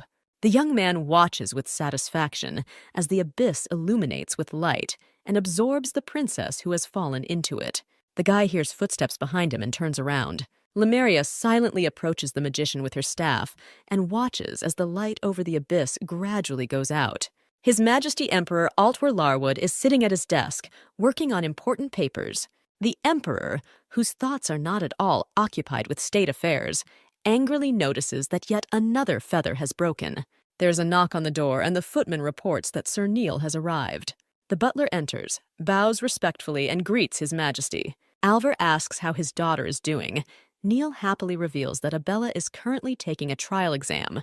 The Emperor looks at Neil and says that he remembers their final year exam well. Along with Neil, there were 2 other girls on the team, but it was the butler who led his team to victory. Neil admits that he did not think that His Majesty was interested in other students. Alvar notes that Neil's family has always taken their responsibilities with great responsibility. Suddenly, the Emperor invites Neil to go to the academy right now and visit the princess. Abella has been falling for quite some time now, but still doesn't land. Suddenly, some mysterious magical symbol forms around the girl, and the girl falls right into its center. The princess sits up abruptly and grabs her knee, which is pierced by a sharp pain. Abella looks around in amazement and sees that she is sitting right in the middle of the desert. The girl thinks about what happened to her and comes to the conclusion that she has fallen into a magical matrix. It was upon contact with the matrix that the magic bracelet was supposed to heat up, which is what happened to it. Images of a magician and a pagolite flash before Abella's eyes, but she can't figure out if it's the same person. The girl clutches her head in despair. Everything that is happening is too confusing. The girl angrily tugs at the bracelet, but it does not come off and does not break. Suddenly, the girl hears cries for help and sees some approaching silhouette. After taking a giant leap, a strange beastman lands in front of Abella. The girl looks at the strange creature in fear and finally ceases to understand where she is. A man who looks like a cat, clearly frightened, asks the princess to help him. Suddenly, the girl hears an approaching rumble, and a whole crowd of beastmen appears from the clouds of sand. Abella screams in horror that there are too many people approaching, and how can she help here? The cat says that it is too late to run, and tells the girl that she needs to stand still and not interfere. The princess understands that it's time to run, but the cat grabs her hand tightly. Having waited for a certain moment, the young man pulls the girl with all his might and shouts that she needs to run. Abella desperately doesn't understand why she's doing all this. Not only is it unclear where she is, but she's also now being persecuted. The cat turns around and confidently says that the girl next to him is in no danger. Suddenly, a huge ball with spikes flies near the heads of the young people, miraculously not hitting anyone. The goat man shouts with rage that Delphi will definitely not leave him this time. Suddenly, the goat notices Abella standing nearby, who begins to tremble in horror at his gaze. Suddenly, the goat declares in bewilderment that the girl is not Semerida. The princess even opened her mouth in amazement. She doesn't understand what these strange creatures are talking about. When asked by the director what forced the emperor to honor the academy with his presence, Albert says that he wants to visit his daughter. The director smiles and says that both princesses are performing well, but Lemuria especially stands out and has a great future ahead of her. The emperor closes his eyes in displeasure, which does not escape the elder's attention. The director quickly says that Her Highness Abella is trying very hard to teach, and Eric praises her for her perseverance and rapid progress. His Majesty is drinking tea and notices that there is a mock exam today and says that he wants to look at it. The director, embarrassed, says that he cannot allow outsiders to interfere during the exam. The look and the whole aura around the emperor instantly changes, and he says in a quiet voice that he just wants to look and nothing more. The elder is frightened by the cold energy emanating from the ruler and says that he will arrange everything. With a sigh, the headmaster hopes that the students will not do anything that might not please His Majesty. Understanding the consequences of the Emperor's dissatisfaction, the elder hopes not to lose the academy. The director touches the magic ball on the table and activates it for broadcast. An image of Lemuria, Victor, and Pagolite appears in the ball, discussing how they were never able to find Abella. A wild crash is heard, and the cup in the Emperor's hands shatters into 1,000,000 pieces. Altver's eyes fill with fire and flames begin to flare up around the man. Delphi looks attentively at the princess, his tail constantly spinning from side to side. Abella examines the young man's appearance, jumps away from him in horror, and shouts that they are different. The cat quickly appears next to the girl and looks intently into her eyes. Suddenly, the young man begins to quickly run around the girl and sniff her carefully. At this point, Delphi jumps sharply away from the girl and exclaims with obvious fear that she is a human. There is deathly silence, and many eyes of strange creatures look at the princess. The girl's heart sinks into her throat, and she asks what's wrong with people. Abella suddenly closes her eyes sharply and tries with all her might to call for Victor. At this very moment, the young man clearly hears in his head the voice of his mistress, calling him. The young people stand in front of the emperor, and the director angrily asks if this is how they are supposed to protect the princess. Victor gets down on one knee and repentantly says that he is to blame for what happened. Alver quietly says that such things happen under everyone's control. The school director has shown unacceptable irresponsibility. Pagolite repentantly says that he is very sorry, but due to his limited capabilities, he was not able to solve the problem in time. Lemuria, with tears in her eyes, says that everything happened too unexpectedly. No one could have thought that Abella would disappear from the portal.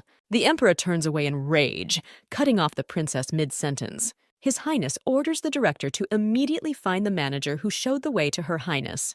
With cold rage, the father says that if something happens to Abella, then Victor's nation, the academy, and the church will be wiped off the face of the earth. Victor lowers his head and says that he is ready to sacrifice everything just to find the princess.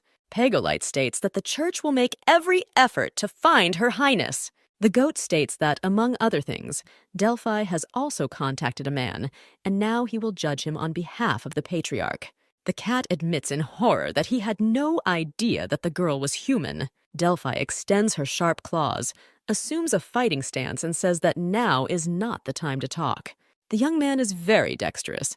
He easily dodges any blow. Suddenly, the goat shouts to his henchmen that they must deal with Abella. The princess understands that she has no choice and will have to use magic. In desperation, the girl releases a powerful magical discharge, striking the creatures around her.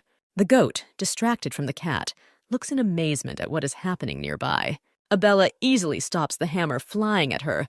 Magical lightning brightly illuminates everything around her. Suddenly, Delphi begins to shout that there is a great witch in front of them. The goat raises his hand in doubt and orders everyone to stop. After thinking a little, the beastman takes out a magic scroll and tells the cat that this time he will let him go, but next time there will be no such mercy. A bright light envelops the creatures, and finally the goat advises Abella not to mess with Delphi. Disappearing, the beastman reports that the power of the Semirids is not something that people can control. Suddenly, memories of the territory of the Semirides pop up in the girl's head. Delphi says that it was not in vain that he saved the girl. Now she saved him, and we can assume that they are even. The cat looks at the girl and suddenly asks with interest how she even got here. There are many small and large countries on this land, the most powerful of which is the Reifenstrai Empire, which is revered by everyone. But there are rumors that there are less powerful places outside the empire where martial arts are valued. The territory of the Semirids has never interested people. So few people know about the existence of this world. Abella wonders if the magician sent her to the territory of the Semirids on purpose. Delphi became desperate to get the princess's attention and ended up screaming loudly in her ear. The girl covers her ears and says that there is no need to scream so loudly. The cat, confused, says that he called the girl several times, but she was so deep in her thoughts that she did not hear him. Abella sighs sadly and admits that she has no idea how she got to these lands. The princess summons a magic scroll and says that she definitely needs to find her way home. The girl remembers the disappearance of the beast people. They also used the scroll, which means she should succeed too. Abella thinks that she needs to indicate the coordinates of the academy as accurately as possible, and then she will be able to return. Suddenly, Delphi grabs the girl by the shoulders and begs the savior to take him with her. The girl says that she is returning to the human world, and the cat has nothing to do there, but the young man insists that he has nowhere to stay here. The princess asks with interest what the young man has done, that he is being pursued by such a crowd of beastmen. Delphi embarrassedly says that he is too weak, so those types do not favor him. Abella thinks that in a world where martial arts are most valued, the young man really looks pathetic. After thinking a little, the girl sighs loudly and agrees. The princess states that if Delphi wants to go with her, then she should at least know who he is. The guy puts his hand on his chest and proudly declares that he is Delphi from the tiger tribe. Abella thinks that the cat is clearly not suited to a tiger, but says out loud that they should get ready to leave. Suddenly, behind Delphi, Abella notices a strange black cloud that is gradually growing. The cat turns around and asks in amazement if this is the same matrix. The princess says that it may be a matrix, but it is definitely not the one she creates. Young people approach the black hole and cautiously look inside. Suddenly, very slowly and with difficulty, someone's hand appears from the hole.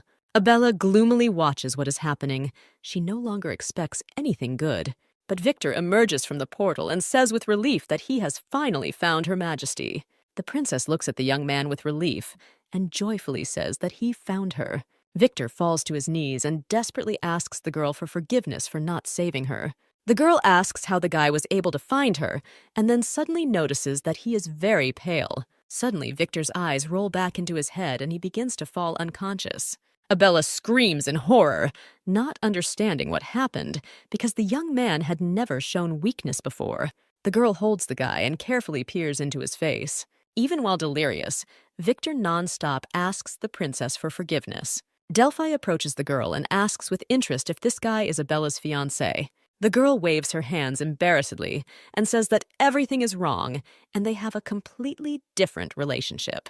The princess says that Victor is just her bodyguard and turns her eyes away from the cat, to which he just grins. Abella grabs the young man by the arms, tries to drag him, and tells Delphi that they need to find a suitable place to rest. The cat points to the side and says that there is a quite suitable cave there. After a while, the girl settles Victor's head on her lap and says that he is very tired. He needs to rest and everything will be fine. Delphi notices that the guy addressed the girl as a person of noble blood. Abella corrects the young man that this is how they address princesses. The guy looks at his companion in amazement and asks how the princess could end up in the lands of the Semirids. The girl thinks that she still hasn't been able to understand why the magician sent her to this world. The princess tenderly brushes the hair from Victor's forehead and wonders how he was able to find her. Abella wonders what a commotion there must be at the academy right now because of her disappearance. The girl does not feel a drop of magical power from Victor and sadly thinks about what he had to go through to find her. Suddenly, the princess sees with great relief that Victor begins to come to his senses and opens his eyes. Abella says she is very glad that the young man has finally woken up. Suddenly, the guy jumps up and declares that he showed disrespect and dared to sleep on the princess's lap.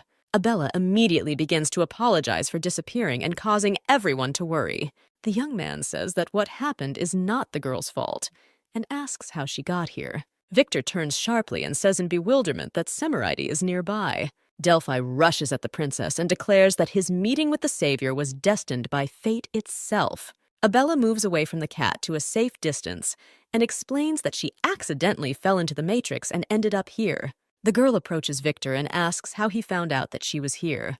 The young man remembers that he had to use the darkest magic, which took all his strength to get here. The guy understands that the princess does not need to know about all the horrors that he had to go through. The girl understands that Victor does not want to tell her everything, takes out a scroll and says that they can easily return. Delphi looks over the princess's shoulder and asks her not to forget about her promise. Abella admits that the power of the magic scroll is not enough for so many people. Victor decisively says that if Semirides appears in the human world, it will cause panic. Delphi looks at the princess in bewilderment because she promised to take him with her.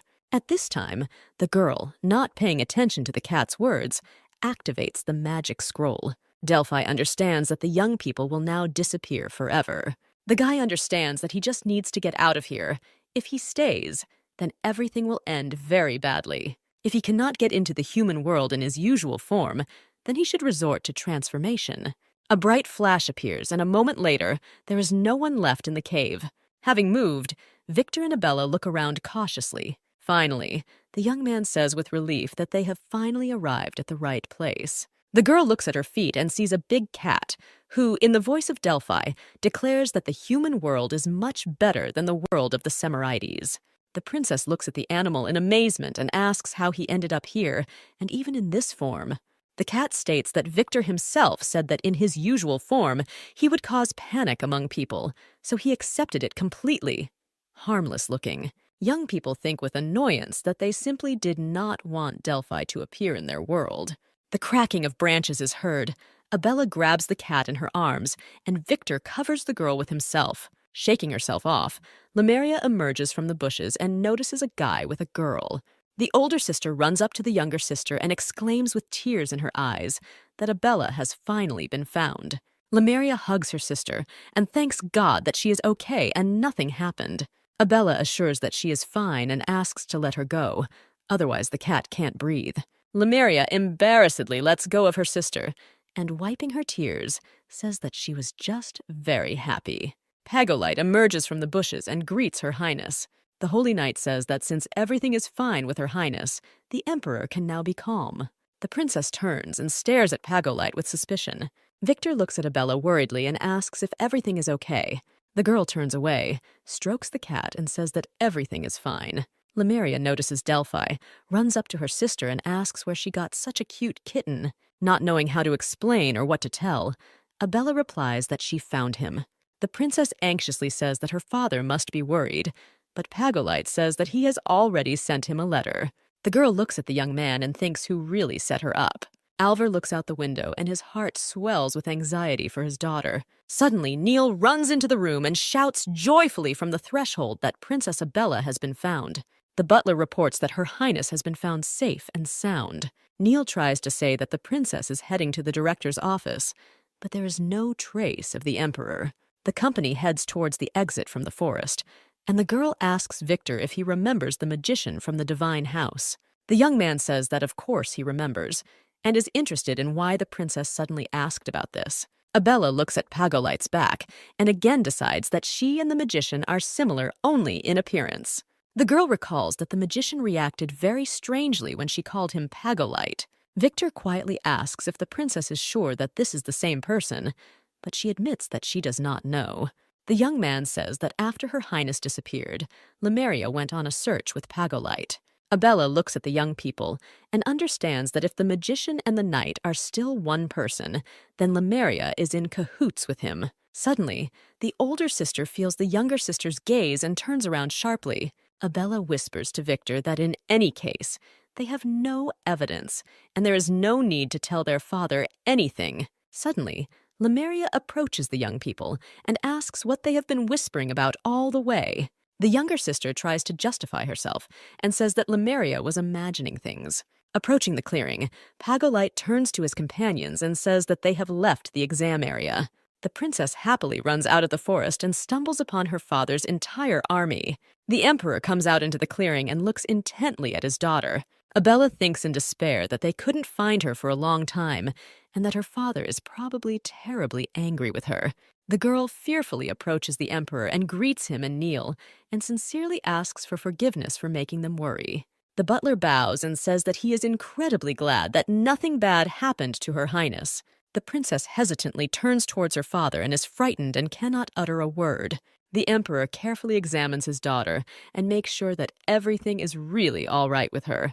The daughter decides that her father is beside himself with anger and desperately says that she is very sorry. Suddenly, the father rushes to his knees, hugs the princess tightly, and thanks the heavens for finding her. The girl asks her father in surprise if he is angry with her. Alvar asks in surprise why he should be angry. Abella replies that it was her fault that she got into the Matrix and made everyone worry. The Emperor gently strokes his daughter's head and says that she is not to blame for what happened. Suddenly, the ruler turns to the three young people and says that only they are to blame for failing to protect the princess. The girl rushes to her father in horror, trying to attract his attention. Abella says she was only able to return thanks to Victor, who did everything possible to find her. But Victor does not recognize his merits. He says that this is his only duty. The Emperor listens carefully to the young people, not yet knowing how to react to their statements. Suddenly, a loud meow is heard from below, attracting all the attention of those present. Neil looks at the cat in amazement and wonders where he came from.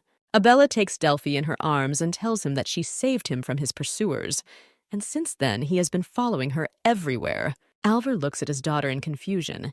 At that moment, the daughter became incredibly similar to her mother.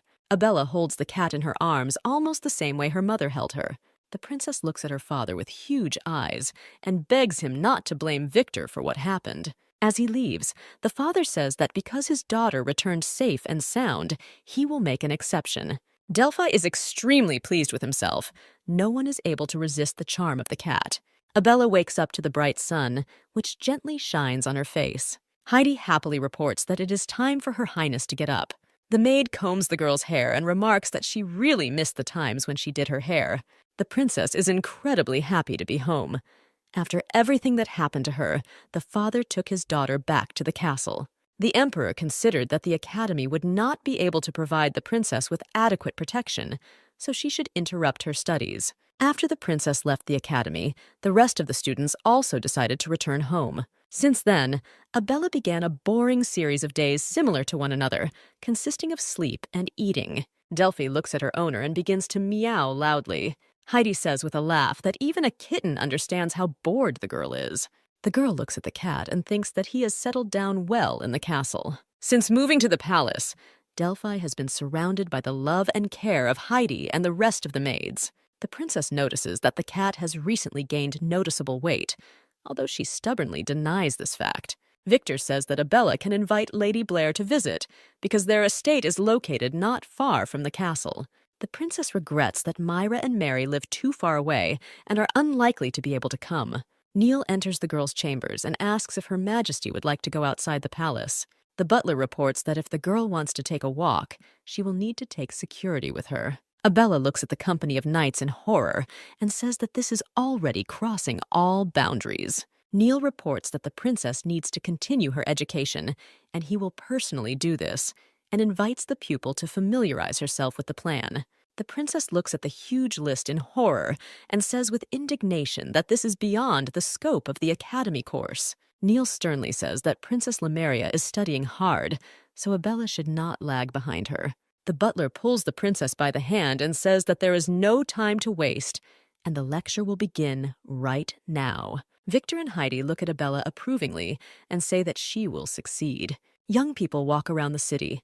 Victor endlessly looks around, and the princess rejoices in freedom. Lately, all she had been doing was practicing magic control under the strict supervision of Neil. The young man anxiously asks the princess not to leave his side, because there are too many people around. Abella reproachfully says that Victor took an entire army with him just so she could take a walk. The young man asks to treat his words with understanding, but the safety of the princess comes first for him. The girl notices that the guy's skills have improved noticeably lately. The princess was amazed at how the young man dealt with the guards so quickly. Abella notices that with such strength as Victor's, all the need for protection disappears by itself. The girl asks when the guy managed to gain such strength. Victor says that after he spent all his magical energy, he became many times stronger. The young man admits that he is glad that he can now protect the princess even better. Abella starts to say something, but suddenly Victor makes a lightning-quick hand gesture. The guy puts out his hand, and the princess sees that he is holding Delphi by the scruff of the neck. The princess shakes her head reproachfully and says that they need to find a deserted place. Young people come to a deserted alley, and the cat jumps from Victor's arms. Delphi reproachfully says that the princess cannot go off to have fun, leaving him alone. Abella sits down on her knees and explains to the cat that she didn't take him with her only because he could get lost. Delphi calmly replies that if the princess carries him in her arms, many problems can be avoided. The cat stares at the girl, but she firmly declares that such techniques will not work with her. Delphi's eyes widen and begin to hypnotize the girl. The amazed princess sits down on her knees in front of Delphi and begins to affectionately scratch his head. Suddenly, Victor grabs the cat and declares that he will carry it himself. The girl comes to her senses and suddenly notices a familiar cloak flashing around the corner. Abella gives chase without explaining anything to the perplexed bodyguard. The princess runs to the shop where the man in the cloak has hidden and looks at the sign indicating that this is a divine house. Victor finally caught up with his companion and asks Her Highness who she was running after. The girl asks Victor if he remembers what she said. Returning from the portal, he nods affirmatively. After thinking a little, the young man says that this is their chance to clarify the situation. The princess heads to the doors and asks Victor not to interfere when they go inside. Abella knocks, opens the door, and freezes in amazement at the picture that opens to her. At the table, opposite the magician, sits her older sister, Lemeria. Abella asks in surprise what her sister is doing here. Lemeria turns to her with the same question. The younger princess smiles and innocently says that she has come to see the great astrologer. The elder sister declares that there was a coincidence. She came here for exactly the same purpose. The magician greets the princess and says that he has an important matter. He is watching one person. The young man asks Her Highness to forgive him, but unfortunately he cannot give her time and asks her to come later. Lemeria flinches from her sister's gaze as she examines the pendant around her neck. Abella says that the jewelry is very similar to what they once wanted to give her here, but she did not accept it.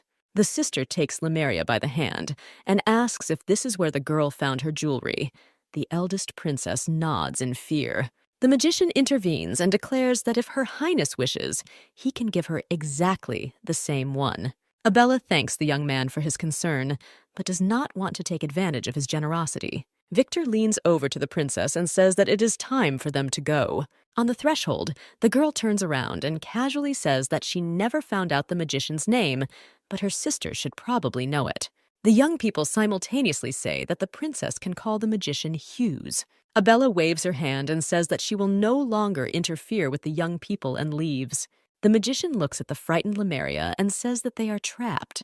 The princess, with a joyful smile and a mysterious look, decisively leaves Hughes's shop. Looking at the girl's satisfied face, Victor notices that she was obviously able to find out something. Abella smiles happily and says that it's time for them to go home and they'll talk later. In the palace, a girl notices in a great mood that Heidi makes the best tea. Victor is wary of the princess's behavior and asks if it's time to tell him everything. The girl gives Delphi to the maid and asks her to take him to Neil because the cat clearly could use some training. The cat desperately resists.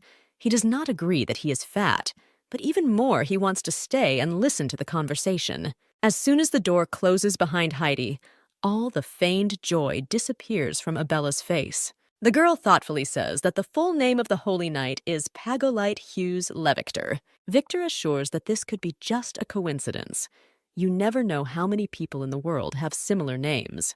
The princess drinks tea, agrees with the young man, but says that there is more to it than that. Lemeria's pendant was given to her by Pagolite before the exam, and now her sister has admitted that she received it from Hughes. The girl wonders whether two different people could have given the same pendants to her sister, or the princess assures it was the same person who did it. This is the only way in which the princess's dear sister could forget about their differences. Abella recalls that in Roma, the non-protagonist Pagolite used the pseudonym Hughes. Victor thoughtfully says that then Her Highness Lemeria knew about everything from the very beginning. Abella angrily says that if their assumptions are correct, then during the exam, the sister was directly involved in everything. The young man jumps up from his seat, decisively goes to the exit, and says that he is obliged to report everything to His Majesty. Abella grabs her head and says that they don't have enough evidence and need to properly prepare for a conversation with her father. Victor thoughtfully says that if the magician managed to hide the truth so carefully, then how did he manage to compromise himself so easily? Suddenly, there is a knock on the door and the bodyguard walks towards the entrance. Heidi comes in and says that Her Highness Lemeria is inviting Princess Abella to a tea party tomorrow. The young people look at each other in fear, not understanding what this could mean. Blair happily says that she never thought about inviting the Princess of Lemeria to the tea party. The eldest princess shyly says that it is a great honor for her to host her friends from the academy, Blair and Lady Alice, according to etiquette. They say that it is a great honor for them to be here. Suddenly, Princess Abella appears behind Lemeria and asks for forgiveness for her lateness. The girl sits down at the table and says that she was carried away by gifts for girls and completely forgot about time. The princess calls Victor, who is holding a tray with gift boxes in his hands. The young man distributes gifts to the girls, and Abella expresses hope that she was able to please them. Suddenly, Lady Alice says that in their empire there is a wonderful astrological shop, and asks the girls if they have been there. Lemuria calmly replies that if her friend talks about the divine house, then she knows about it. Blair says she has heard a lot about this house, but has never been there. Suddenly, Alice says in a whisper that if rumors are to be believed, then the owner of this house is a real handsome man. Expecting anything but this, Abella chokes on her tea and begins to cough. Lemuria laughs and says that if girls want to know how handsome a magician is, then they only need to look at Pagolite. Seeing the bewilderment on the faces of her friends, the eldest princess says that Pagolite is the owner of the divine house. Abella looks at her sister with concern. Apparently, she decided to reveal all her cards and no longer hide the truth. The princess doesn't understand that Lemuria just told the truth or realized that her sister guessed everything. The girl wonders whether her sister and the magician are in cahoots or whether they simply have a mutually beneficial relationship. The sisters smile sweetly at each other, maintaining the appearance of a wonderful relationship. Returning to her quarters, Abella stretches and admits that she is very tired. Heidi laughs and notes that Her Highness has just returned from a tea party where she was supposed to rest. The girl lies down on the couch and thinks that when a person from being honest and kind suddenly turns into a traitor, it is stupefying. In the novel, Lemuria was an honest, polite girl who immediately endeared herself to people. Abella wonders if good-heartedness can be tritely imitated. Lemuria was found shortly after it was discovered that the youngest princess did not have magical powers. Remembering past events, it becomes clear to the princess that Duke Veto has known her for a long time. Now it is quite obvious that Lemuria and Pagolite have too complicated a relationship. The princess shakes her head desperately and decides that first of all she needs to find a way to remove the seal. Pagolite knocks on the door of the princess's chambers and says that he needs to speak with Her Highness. Heidi opens the door and says that Her Highness is ready to receive Sir Pagolite. After waiting for the maid to leave the room, Abella asks what she owes such an unexpected visit. The Holy Knight says that Her Highness is probably already aware of the special final testing of the Academy. Abella doesn't quite understand what this is about. The knight explains that the test is used to test the future heirs of the empire. The young man declares that the princess has passed the test, and now the church will certainly support her as the heir to the throne. The girl was sure that the church and the imperial family did not interfere in each other's internal affairs. Not knowing what to say, Abella asks if she can do something for the church in this case. Pagolite states that she just needs to wait and be ready to protect the church when the time comes.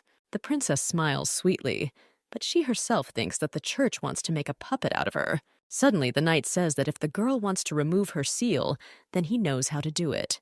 Abella looks at the knight in amazement and does not understand how much else he knows. Pagolite confidently says that with their help, Her Majesty will become much stronger.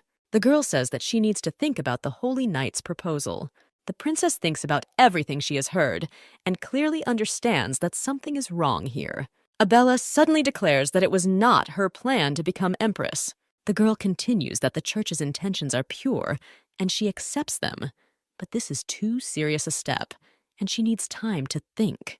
The knight stands up and says that he understands the princess perfectly and is ready to wait as long as necessary. As he leaves, Pagolite says that he is always at Her Majesty's disposal. Abella exhales with relief and thinks that it seems that in the novel the throne went to Lemuria for a reason. Victor walks along a dark gallery, lost in his thoughts, but suddenly hears a rustling.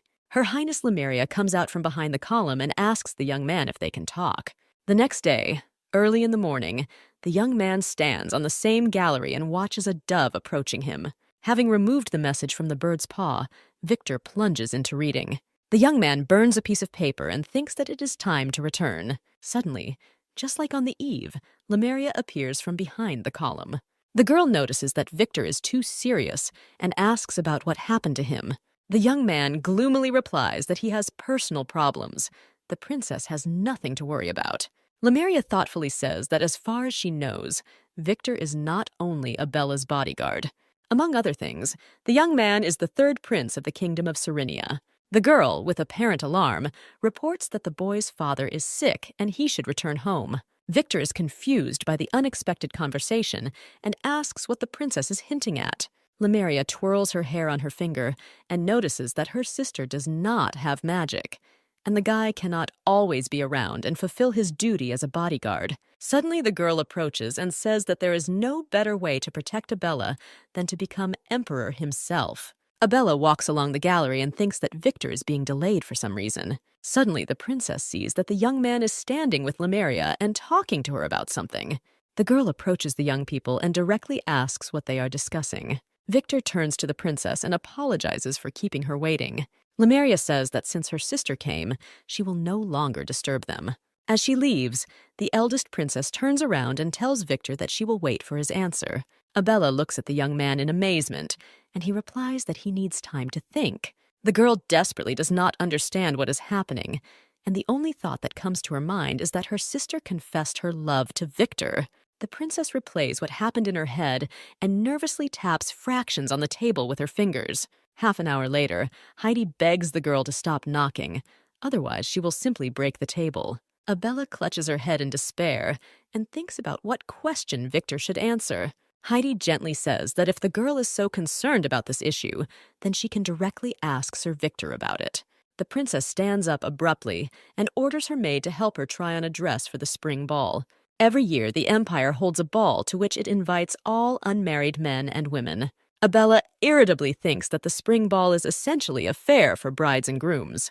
The princess notices that this year a lot of men from other countries came to the ball. The girl is surprised to see that even Prince Vilna came to the ball.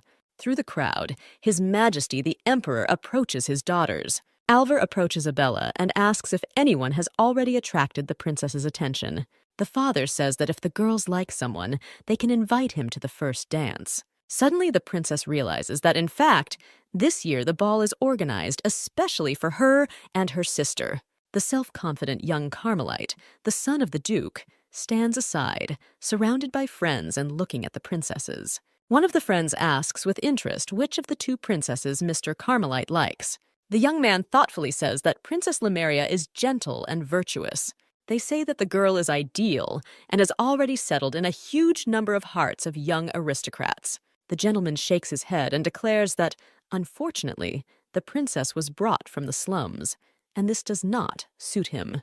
Abella is a princess of the Empire in her own right, very intelligent but capricious and with a bad reputation. Carmelite reflects that rumor has it that Princess Abella has changed noticeably for the better lately. Suddenly, the young people notice Lemuria walking towards them and decide that she will ask the gentleman to the first dance, but he has not yet made a decision. The Carmelite bows respectfully and greets Her Highness, but she, without paying any attention to him, silently passes by. The girl curtsies and asks if she may have the honor of inviting Sir Victor to the first dance. Victor bows to Lemuria's greeting and says that it would be a great honor for him. At the same time, Pagolite approaches Abella and invites the girl to her first dance. She politely agrees. Carmelite watches what is happening in horror, not understanding what is happening here. Music plays and two pairs of young people begin to dance. Noticing that Abella is constantly looking the other way, Pagolite notes that in fact the girl would prefer to dance with Sir Victor. The princess replies that she was sure that Lemuria would dance with Pagolite and thinks that this was the case in the novel. The girl looks longingly at her sister's couple and realizes that, most likely, her guesses were correct. The dance ends. The young people thank each other and get ready to leave. Suddenly, a rumble is heard in the crowd. People start shouting that someone is injured. The crowd parts a little. Mr. Carmelite lies on the floor, held by a friend. Blood is visible on his clothes. Someone starts shouting that the young man killed himself. One of those present states that he saw young Mr. Carmelite holding a knife and beating himself. Noticing the bustle, the Emperor comes out into the center of the hall and asks what happened. Abella looks at the young man's body in horror, when suddenly a cry is heard above the hall that the curse is to blame. Prince Vilna points his finger at Victor and shouts that black hair is a symbol of a curse. Abella realizes that the prince has started his favorite topic and annoyedly tells him not to talk nonsense. The Emperor orders the knights to check everything and clear the place. After some time, the knight reports to the Emperor that he found traces of dark magic on Mr. Carmelite. The Emperor listens that most likely there was an infiltration of dark magic, which led to suicide. Lemuria presses her hands to her chest in horror, and Pagolite declares that everything needs to be sorted out in order to prevent this from happening again. Abella looks at Victor with concern and wonders if this could all be just a coincidence. Of all those present, only the young man knows black magic, but he danced with Lemuria all this time. The girl looks at the knight. The church and Pagolite himself are also sure that dark magic was used. Light and darkness are very sensitive to each other and always unmistakably determine one or another presence. Panic begins among people.